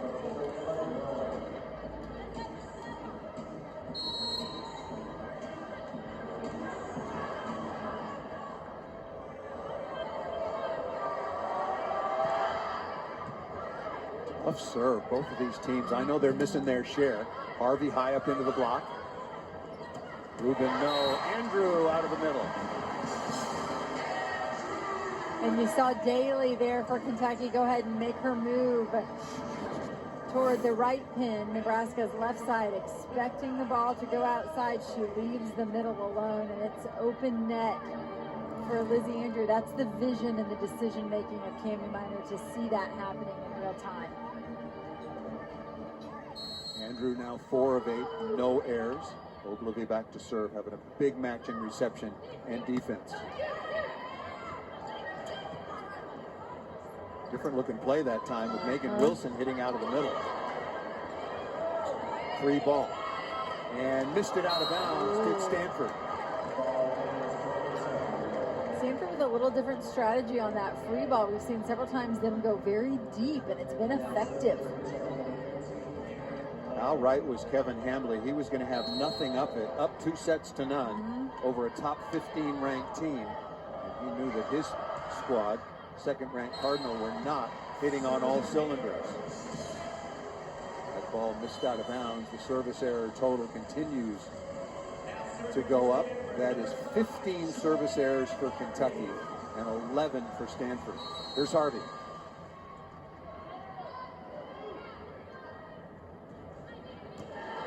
Ace serve. That's against Bevan. Yeah, they have been very effective. Stanford serving 1-1 and forcing that passer to pass off the right side of their body. It's been several different people over there, but it's been an ace.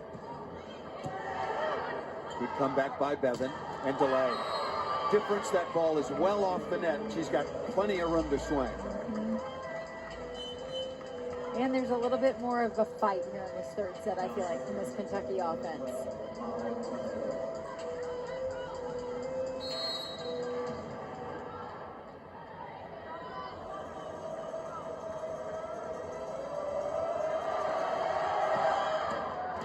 Service error.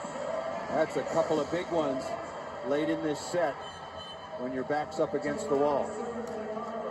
That's actually what we saw at the end of set 2. A couple missed serves from Kentucky to give that second set to Stanford. Rubin at the line, got to be very aware of number 13 if Stanford digs a ball out of the back row. Tough serve and an ace.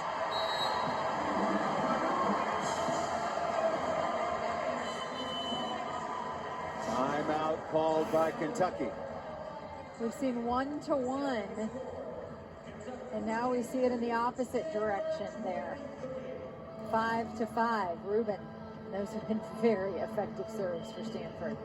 Targeting delay in the left back area. Wonder what Kentucky comes back out if they push her up and receive with 2. So Stanford late takes the lead. They won the opening set 25-19, won the second 25-19 as well. This is the last non-conference matches for both of these teams. Stanford on their way to South Bend and then to Louisville, where Kentucky is going to go to Auburn and then to Florida. So an early busy weekend, an important weekend for both of these fine teams.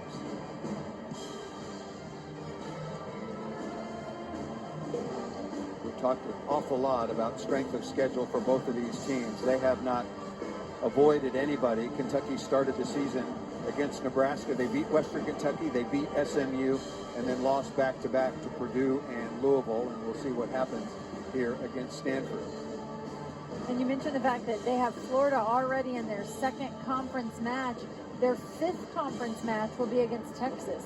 So pretty quickly we're going to get into SEC play, and the lines are going to get drawn pretty quickly in the sand. We're going to see where people stand. Kentucky was picked third in the SEC. Stanford was picked second in the ACC behind Pitt. Stanford, the most successful women's volleyball program in the history of the sport. 9 national championships, more tournament matches, more tournament semifinals, more tournament finals. You name it, Stanford is in the record books. Tough serve, well handled by Bevan. Room to swing. Beautiful pass by Eleanor Bevan. Right on top of Emma Grome. Look at that. And then you see a nice rhythm from her. The push all the way out to the pin. I like the tempo of it, but yet it's not too low. Room to swing, height, and yet there's great tempo there. Got to win by 2. Tough serve. Kurt, high up into the block in his roof. Baltimore with the scoring stuff. Set point for Kentucky. Timeout Stanford. Kentucky will now have 4 blocks in the match to Stanford's 7, and I feel like They have had Kurt's number out there. That Kentucky block, very good against Kurt. Well, Kurt has struggled from the outset, 3 of 23 with 5 errors hitting negative. Stanford is a team hitting only .219. Their season average at .288. They hit .316 last year. So given the players that they lost in Katie Baird, along with Vicini, who we didn't mention, McKenna Vicini, very solid in the middle, and most notably Kendall Kipp. Yeah. Kevin Hambley, definitely a truth teller in terms of the level of his team's play, and if we're not careful, Kentucky's going to get back in. Right he was. Nebraska and Louisville tomorrow at 12:30 Eastern Time. Yeah, I think Coach Hambley just knows how easy it is to get lulled to sleep when the first 2 sets come too easily, perhaps, against a very talented Kentucky team. Ultima with a very, very strong move, scoring block for the 6'3" freshman. Averages just under a block a set. An All-American middle blocker averages about 1.3, 1.4. Those are really good numbers. But she's still developing in her first full season for Kentucky. And to be very fair to all these young middle blockers in this match tonight, that is a very difficult skill at the collegiate level, and it takes some time to develop. Well, on the other side, Lizzie Andrew in the same situation as a true freshman starting for Stanford. Yes. Set point number 1 for Megan Wilson and Kentucky.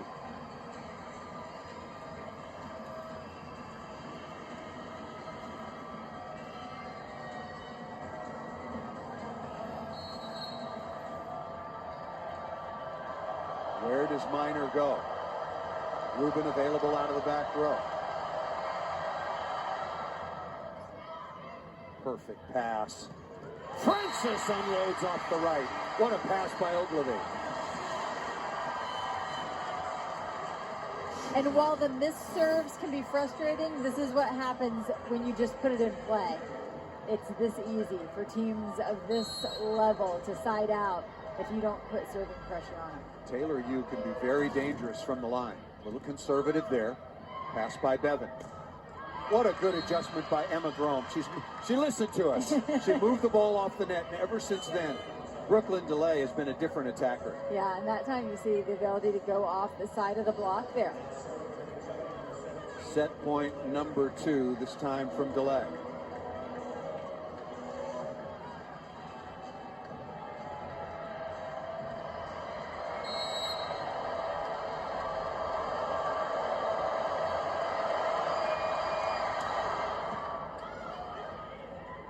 Kurt. Got it. Big score off of Tuzzo.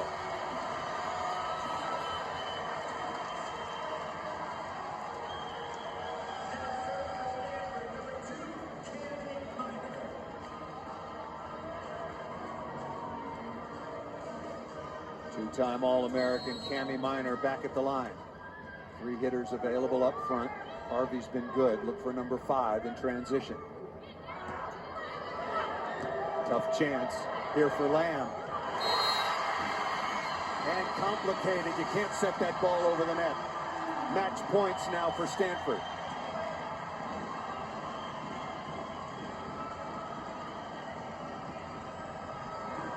Kentucky will take a little time, do some maintenance here on this again.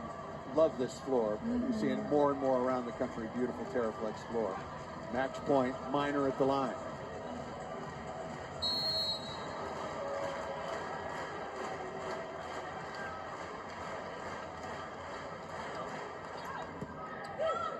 Coming to Lamb again.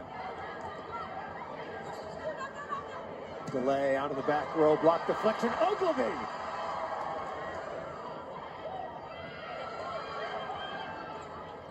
Right side again. What a good set by Grome going to the freshman Boltima. What a positive sign for Kentucky to see some of these younger players growing up right in front of our eyes. That is a match-saving swing by Boltima, and she did not hold back. Good choice by Grome because the left sides, I know DeLay is picking it up, but Erin Lamb only 2 of 19 so far. Yeah. Sarafa into serve, she's been solid. Stanford has had 1 match point. Kentucky has had 2 set points. Ace serve.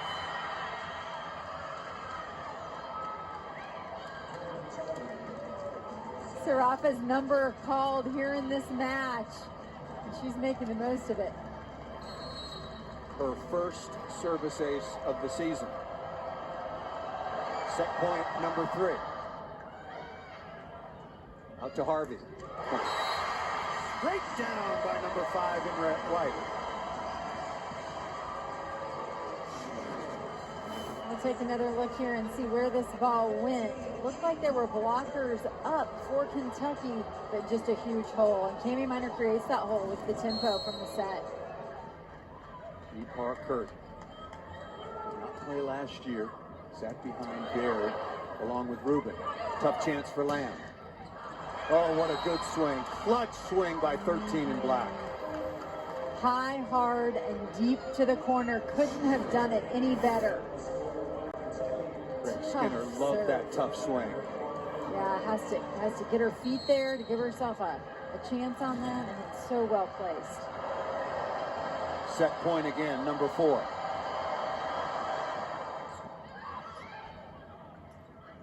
Right side, what a turn. Jordan Harvey out of Salt Lake City. That was big time. Yeah, thumb down there from Harvey to find the line. That was nice. A right-handed player at her right front, so she's got to get her feet there to have that swing. Just really nice job. Into the middle, timing not there. Usual tip that time by Rubin. Lamb with some room. Ogilvy with another dig. She's getting near 20. And Rubin looks into the cross court and missed it out of bounds. I really liked the transition set there by Cami Minor. Just too much on that one from Rubin. Nevin will serve. 5th set point for Kentucky.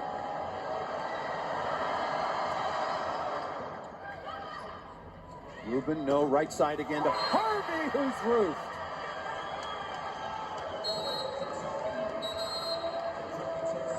The young middle blockers for Kentucky coming up big there at the end of that set with their back against the wall. It was a kill from Boltema, and how about the block from Daly to seal it?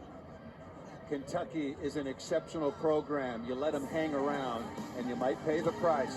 Big win by Kentucky.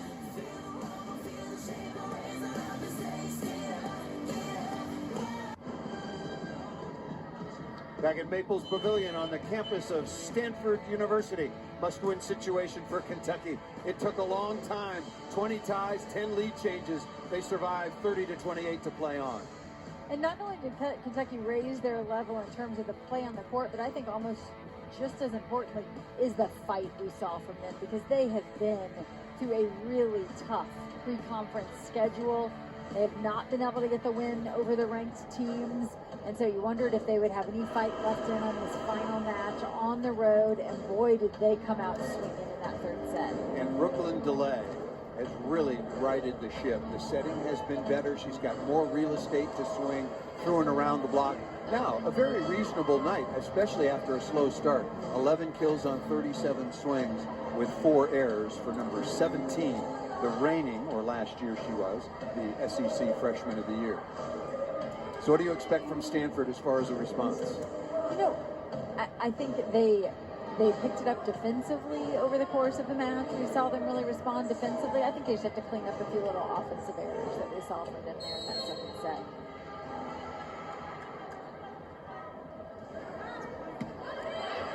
Underway in the 4th. An early chance. Connection missed out of the middle. Brome trying to find her redshirt freshman middle blocker Jordan Daly without success.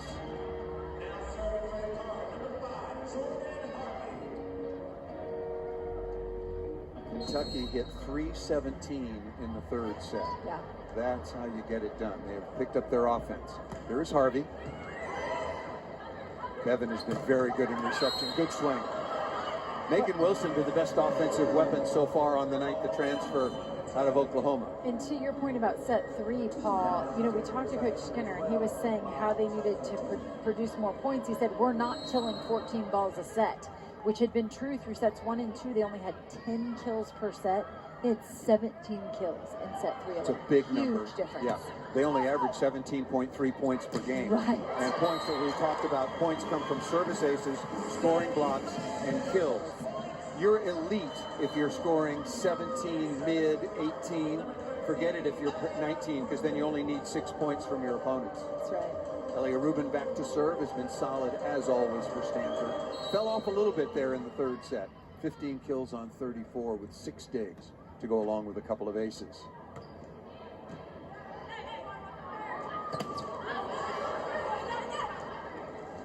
Delay. In good rhythm with Grom. Yeah, and after the first swing from Bultema, they've got Sammy Francis there in the middle. She not able quite to close to the outside with the tempo of that offense. Stanford was held to just 195 in that third set. They hit only 167 to Kevin Hambley's point in the second, although they won at 25-19. They got a lot of help in the point scoring area. There's delay. That ball ripped, but Ogilvy able to make a dig. Kurt, and saved by Grom. Cami Minor. Cami Minor does such a good job of disguising this. Her hands are so still, she just doesn't give it away, and all of a sudden she's on top of it. That ball's on the floor. We've talked about it. You played the same position. You also talked about Cami Minor making the read. What's she looking for? What's she seeing from Kentucky that gives her the license to go ahead and tip that ball for a Those score? young middle blockers are not staying with her. She sees the distance between her and that middle blocker. They're starting to make a move toward the pin, and she's just wide open. Mentioned Taylor Yu, the 6-foot freshman out of Temple City, California, Southern California Player of the Year last season. That's saying a lot. And the heir apparent to Cami Minor Yes, for exactly. the future setter of this program. Watched her practice today. Very, very good. Unforced error by Baltimore. She just overruns that one just a little bit. She's beyond that ball, and she takes the swing. That one goes back into the net. 4-1 run for Yu and Stanford.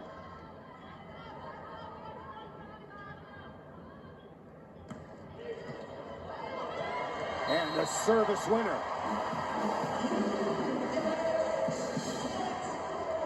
And don't you feel like this is the result of a head coach like Hambley or Skinner who gives their servers the green light and really lets them go for it at some point? I'm not surprised to see these players put together some impressive runs. Yeah, if Stanford ups its efficiency offensively, they'll be very dangerous if they continue with this block defense improvement and pressure from the line. Well handled by delay.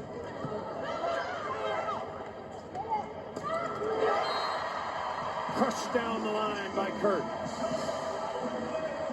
Kentucky needs a timeout, and they're going to take one.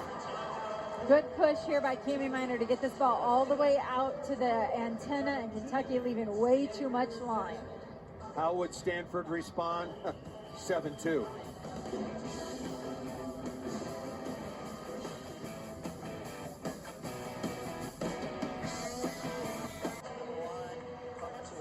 Tomorrow's featured NWSL match, the New Jersey-New York Gotham FC versus Utah Royals FC at Red Bull Arena. Coverage kicks off at 1 p.m. Eastern, 10 a.m. Pacific on ESPN2 and ESPN Plus in both English and Spanish. Welcome back to Stanford. Taylor Yu doing a job at the line and missed that just out of bounds. Back to Missy Whittemore, former star setter at the University of Florida. I'm Paul Sunderland. As these two teams close out the non-conference and right around the country, tomorrow will be the last day, and they will move in to conference play respectively for Stanford into their new conference, the ACC, and Kentucky a staple 7 times in a row, either won outright or shared the championship in the SEC. It's hard to imagine Stanford joining the ACC and not being picked to win it, isn't it? Well, in years past, I mean, in years past. It's probably I'm trying to think of the last time Stanford wasn't picked to win their previous conference, the Pac-12. Right. It's probably been a while. 9 times a national champion, Their resume is unparalleled in the sport of women's college volleyball. Speaks to the level of play in the ACC right now. It does. Exactly right. Louisville, Georgia Tech, let alone Pittsburgh and Stanford. Nice play by Lizzie Andrew out of the middle, the freshman. Stanford's resume, 9 times a national champion. The only tournament they didn't go to was in the COVID year. Otherwise, they'd be right there with Penn State for being in every one.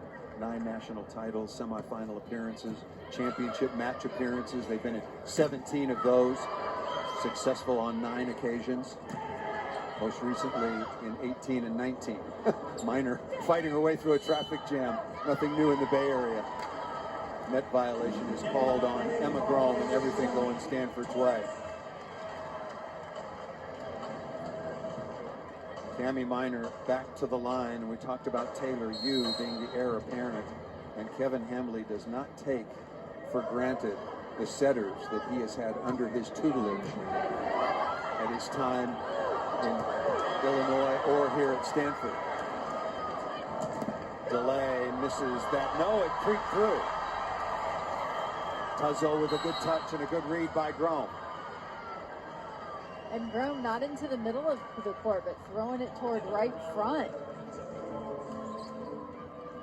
Choosing to do that in transition. You'll see sometimes in serve receive when the setters go for it. They're in transition when there's some jostling around of defenders. Another nice opportunity there for Grome. Still plenty of time for Kentucky. I talked about Kevin Hambley and his embarrassment of riches, if you were. Jordan Poulter at Illinois, a gold medalist and a silver medalist. Jenna Gray, 3 times a national champion, and now Cami Minor. That is good recruiting. Yes. Oh, that's going to be a violation. Yeah, Jordan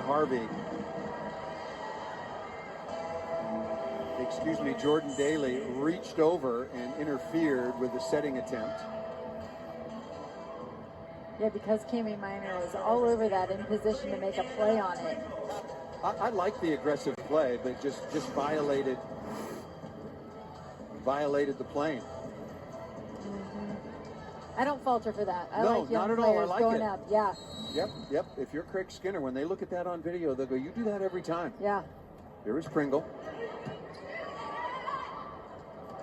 Delay, shredding through the block. Down a little awkwardly, but that swing had some serious heat on it.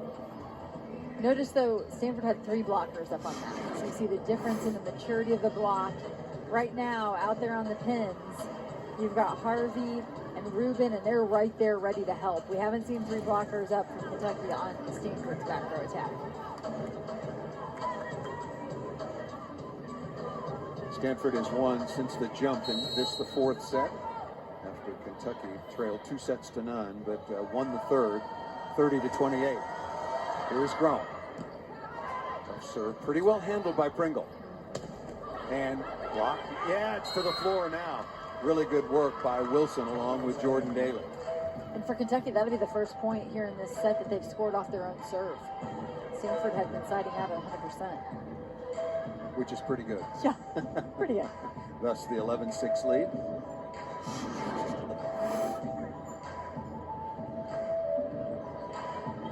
Trying to scramble in the hitter coverage. That is a very important part of team play. Getting in and covering your attackers when they can take aggressive swings. And boy, some players just have the knack for it. They're right there on it. They're able to cover hitters so well. And if you're an attacker, that's who you want behind you. There have been lots of sizable runs so far in this match on both sides. Most of them coming from Stanford. But Kentucky could use one now. Saying that Minor was below the plane of the net because she's back row. Rubin went down awkwardly. Elia Rubin trying to walk this one off. There was a little bit of contact under the net. Yeah. Looks all right. Keeping an eye on number 13. That was a really good block off the right side for Kentucky working against Jordan Harvey. And in this rotation, Stanford will pass 2 here. Ogilvy and Rubin splitting the court. Kevin Hambley talking about Rubin's toughness and leadership, competitive spirit. Perfect pass. Good block out of the middle. Nicely done by Daly. not only got a piece of the block, but also more importantly got a piece of the line, or as importantly, if you will. Nice comeback for Elia Rubin. And that's just an example of the great placement of the set, because Rubin doesn't have that line if Cami Minor doesn't push the ball out far enough, and then Rubin does a great job in transition. It all works together. Rubin now with 17 kills. The right side high slide to Wilson, not there and missed out of bounds. Unforced error, untimely for Kentucky. In this current set here in the fourth set, right now Stanford with 7 kills, Kentucky only 4. And 3 errors, barely hitting above 0. 17 swings for 1 point in the attacking phase. Good swing inside, Aaron Lamb, who's been struggling pretty heavily so far on the night. That's 4 kills on 25 swings. Yeah, it hasn't been Aaron Lamb's best tonight, and coming off of that Louisville match where she also had a lower efficiency than what we've seen from her throughout the season. She's been really good for Kentucky up to this point. She has been, and the numbers bear that out. 2.5 kills, hit just under 220, but she was negative against Louisville and negative again tonight against Stanford.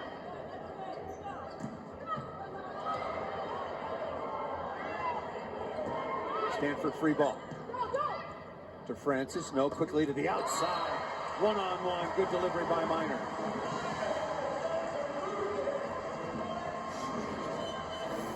Take a look at the delivery. Just a nice push there, and you see Daly gets held up in the middle, thinking that ball is going to get set to Sammy Francis because of the consistency in the delivery from Cami Minor. It always looks the same. She doesn't give it away. Good block touch. That's going to be a net violation. Francis and Elia Rubin just collided a little bit, causing the net violation. Coming on is Taylor Bevan. And Jordan Harvey, the opposite, will give way. Tuzzo back to serve. Kentucky's got time. Need to string together a run.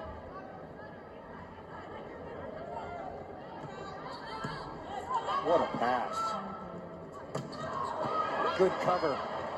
Really good cover that time by Bevan. Unforced error, 4 contacts on a missed swing. Elia Rubin. This is what Kevin Hambley was talking about. Some unforced errors, not executing in all phases as he would like them to and as they're capable of. Good block. A stuff block on the outside by DeLay.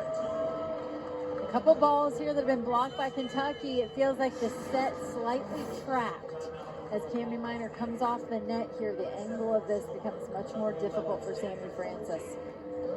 Ultima along with DeLay. Very nice work against the 6'6" Francis. Yeah. And Kentucky used a little bit of a mini run. They have dialed that up and are at least back in contact right now. Look at the hand placement from DeLay. How she did such a nice job of going quick over and turning it back in bounds. Leading the way is Rubin with 18 kills, Harvey with 8, Lizzie Andrew with 6, Ipar Kurt with 6, but not very efficient. As a team, Stanford 231. On the other side, DeLay leading the way with 13.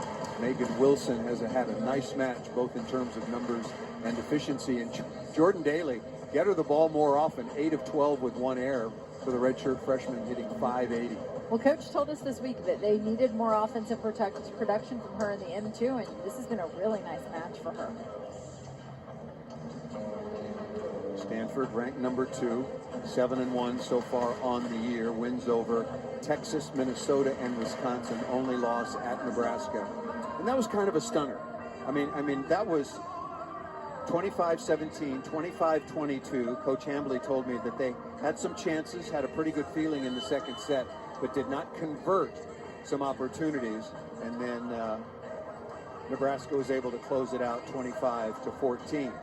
Big match tomorrow on ABC, 12:30 Eastern Time. The aforementioned Nebraska Cornhuskers, 5 times a national champion, taking on the Louisville Cardinal. Have been to back-to-back national semifinals. There it is for you.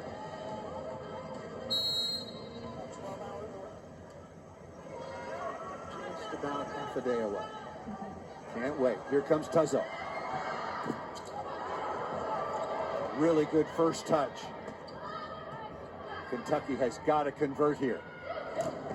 And Delay does. Good range by Delay that time as well, as we see her turn that one down the line. Brooklyn Delay, what a credit to her, to Grome, and the rest of her teammates. 4-0 run by Delay in Kentucky. But you look at her line now, the poor start is pretty much forgotten. It really is. Really nice response. Block touch. Oh, big break for Stanford.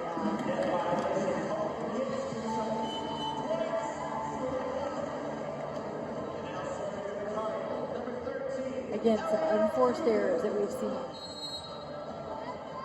Rubin already with a couple of aces back at the line. Good pass by Bevan. Going to Delay a lot. That was a rocket. Brooklyn Delay is showing you why she was the SEC's top freshman last year. Let's take another look at this one. And it looks like Sammy Francis would be able to get there to close on that, but the middle blocker stays out there as an offensive option and holds Sammy Francis just long enough. And now we're seeing some holes for Delay, who early in this match I felt like she was constantly swinging into two blockers. And Tuzzo and Bevan are doing a much better job in reception for Kentucky. Till the ball handling error. Cannot do that. Better 10 feet off than 6 inches over.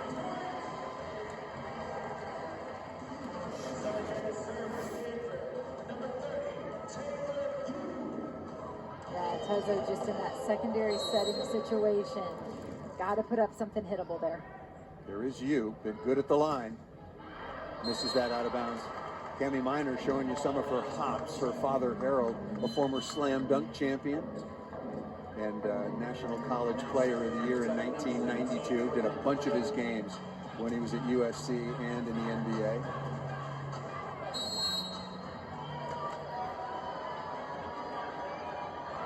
There is Delay. Oh, what a serve. Got to score it here if you're Kentucky. And they do. Baltimore showing some heat on the slide.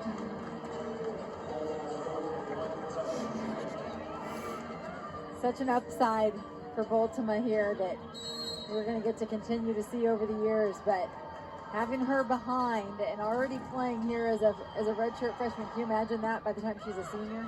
What a response by Kentucky. And that ball is blocked, and we're tied at 16.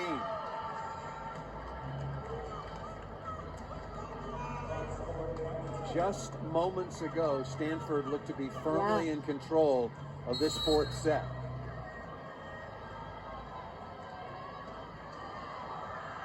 Delay has really found the range. Good decision to go after Kurt there in serve receive, who doesn't typically play in 6 rotations. She's hitting 0 right now, and Kentucky is going to stay on her. Big run for Brooklyn Delay, attacking. Stanford led 7-2, 15-11. So that is a 6-1 run now for Delay and the Kentucky Wildcats. Kentucky, a national champion. It was the 2020 national champion, but they won that in the spring of 21.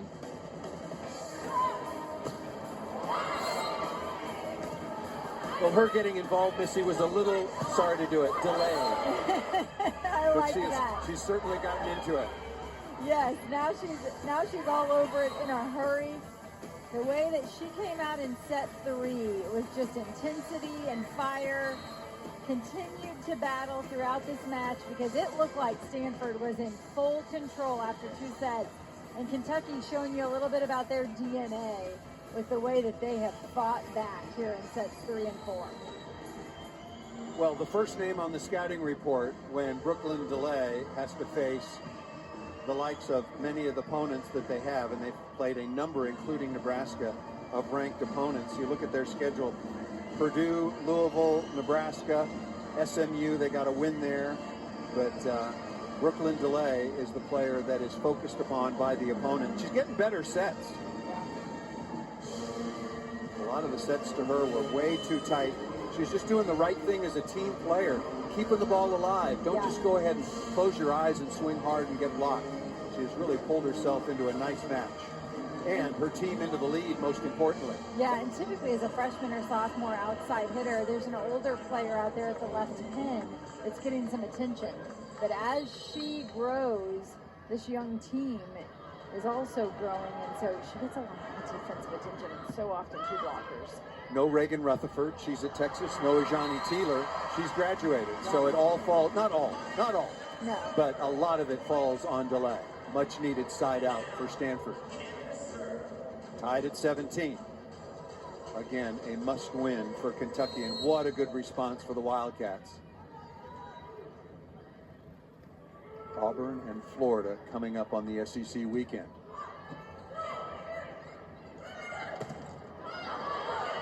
Good block by Andrew. This ball is way too tight, and it cost Kentucky a point.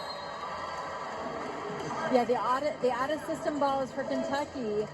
Really, it seems as though no matter who's taking them, the platform ball out of system has several times just been too tight for the attacker to do anything with it. Make the mistake off the net, not on the net. We've seen what DeLay or Lamb they can do or Wilson from 7, 8, 9 feet off the net. Lamb's going to get a chance here. Inside hand, dug by Kurt. Rubin out of the back row.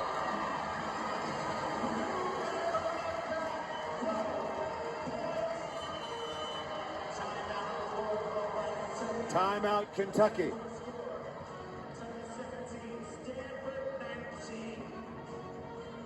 What a game of momentum. Early in this set, boy, it looked like Stanford was just going to wrap it up.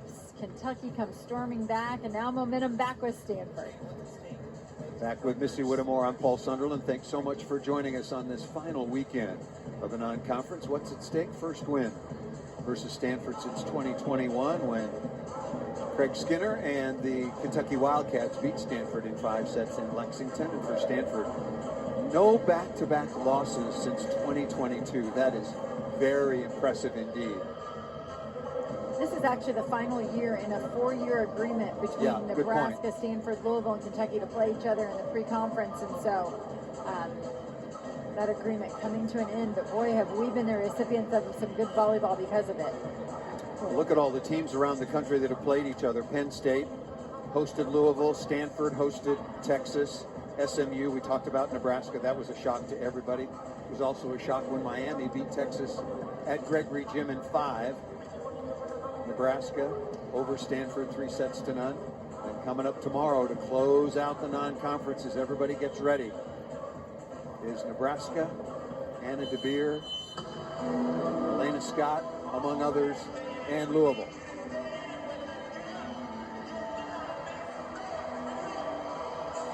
Stanford back on top.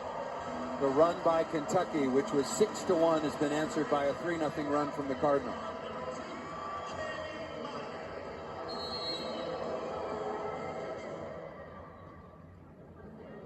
Boy, it got quiet all of a sudden when it's time for Stanford to serve.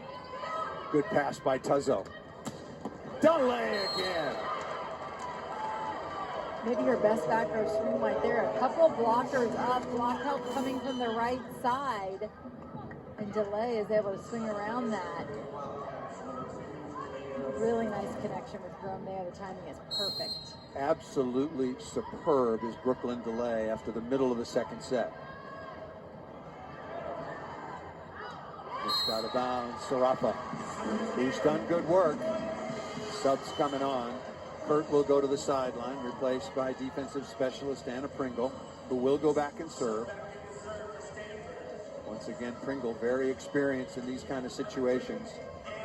Every match last year when Stanford went 29-4 and 19-1, their last year in the Pac-12 conference. Lamb on the outside, Jordan Daly will hit in the middle, and you've got DeLay out of the back row.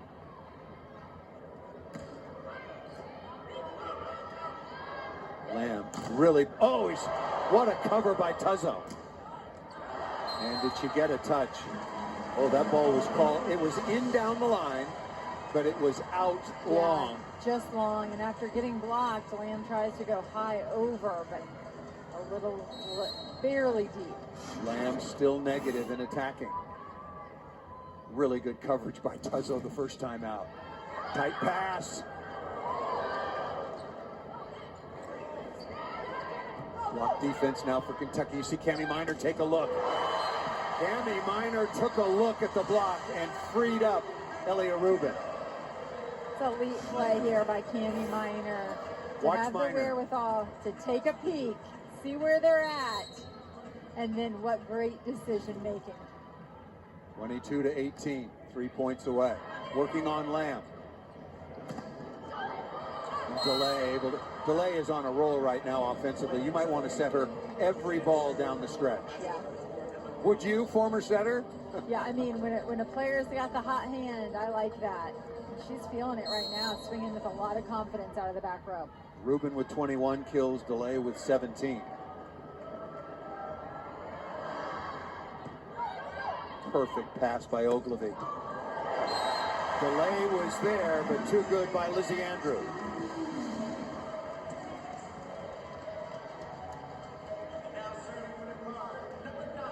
I like that setting choice by Cami Minor to go to the true freshman there late in a match. It feels like a must-have moment and build that trust. Ogilvy with 22 digs. Tough swing here for Lamb. Again, very tight to the net. Ogilvy all over that on the run. Tough swing by Harvey, almost having to jump backwards. And now that gives Stanford 5 match points on an 8-2 run to close this out. Coming up next for Stanford, Notre Dame, and then going to Louisville.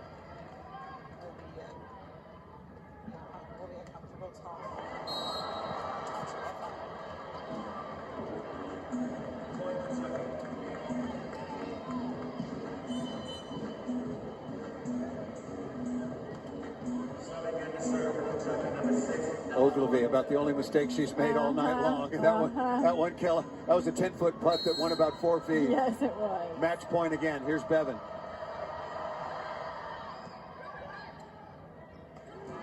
Francis with a kill.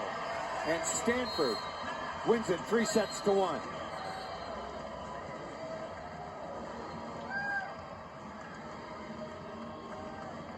The passing so good for Stanford there at the conclusion of set 4, that twice we saw Cami Minor go right to the middle. It was Lizzie Andrew moments ago, and now Sammy Francis in the match, and she puts the finishing touches on this one for the Cardinals. Both these teams admittedly have work to do going into conference play. You heard Kevin Hambley speak so honestly and frankly about that. Craig Skinner would say the same, got to work things out.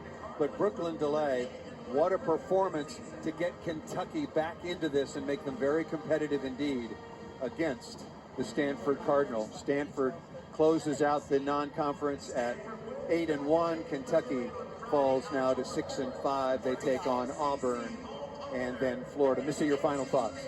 Yeah, I think, as you said, a lot of pressure on Brooklyn Delay, and we saw her handle that quite well tonight. That's a good sign going into conference, and so much ahead for the Cardinals as they start their first ever ACC season. First ever, Stanford wins it 3-1. So for Missy Whittemore and our entire ESPN volleyball crew, I'm Paul Sunderland. Coming up next on ESPN2 is college football final. Thanks for watching, everybody.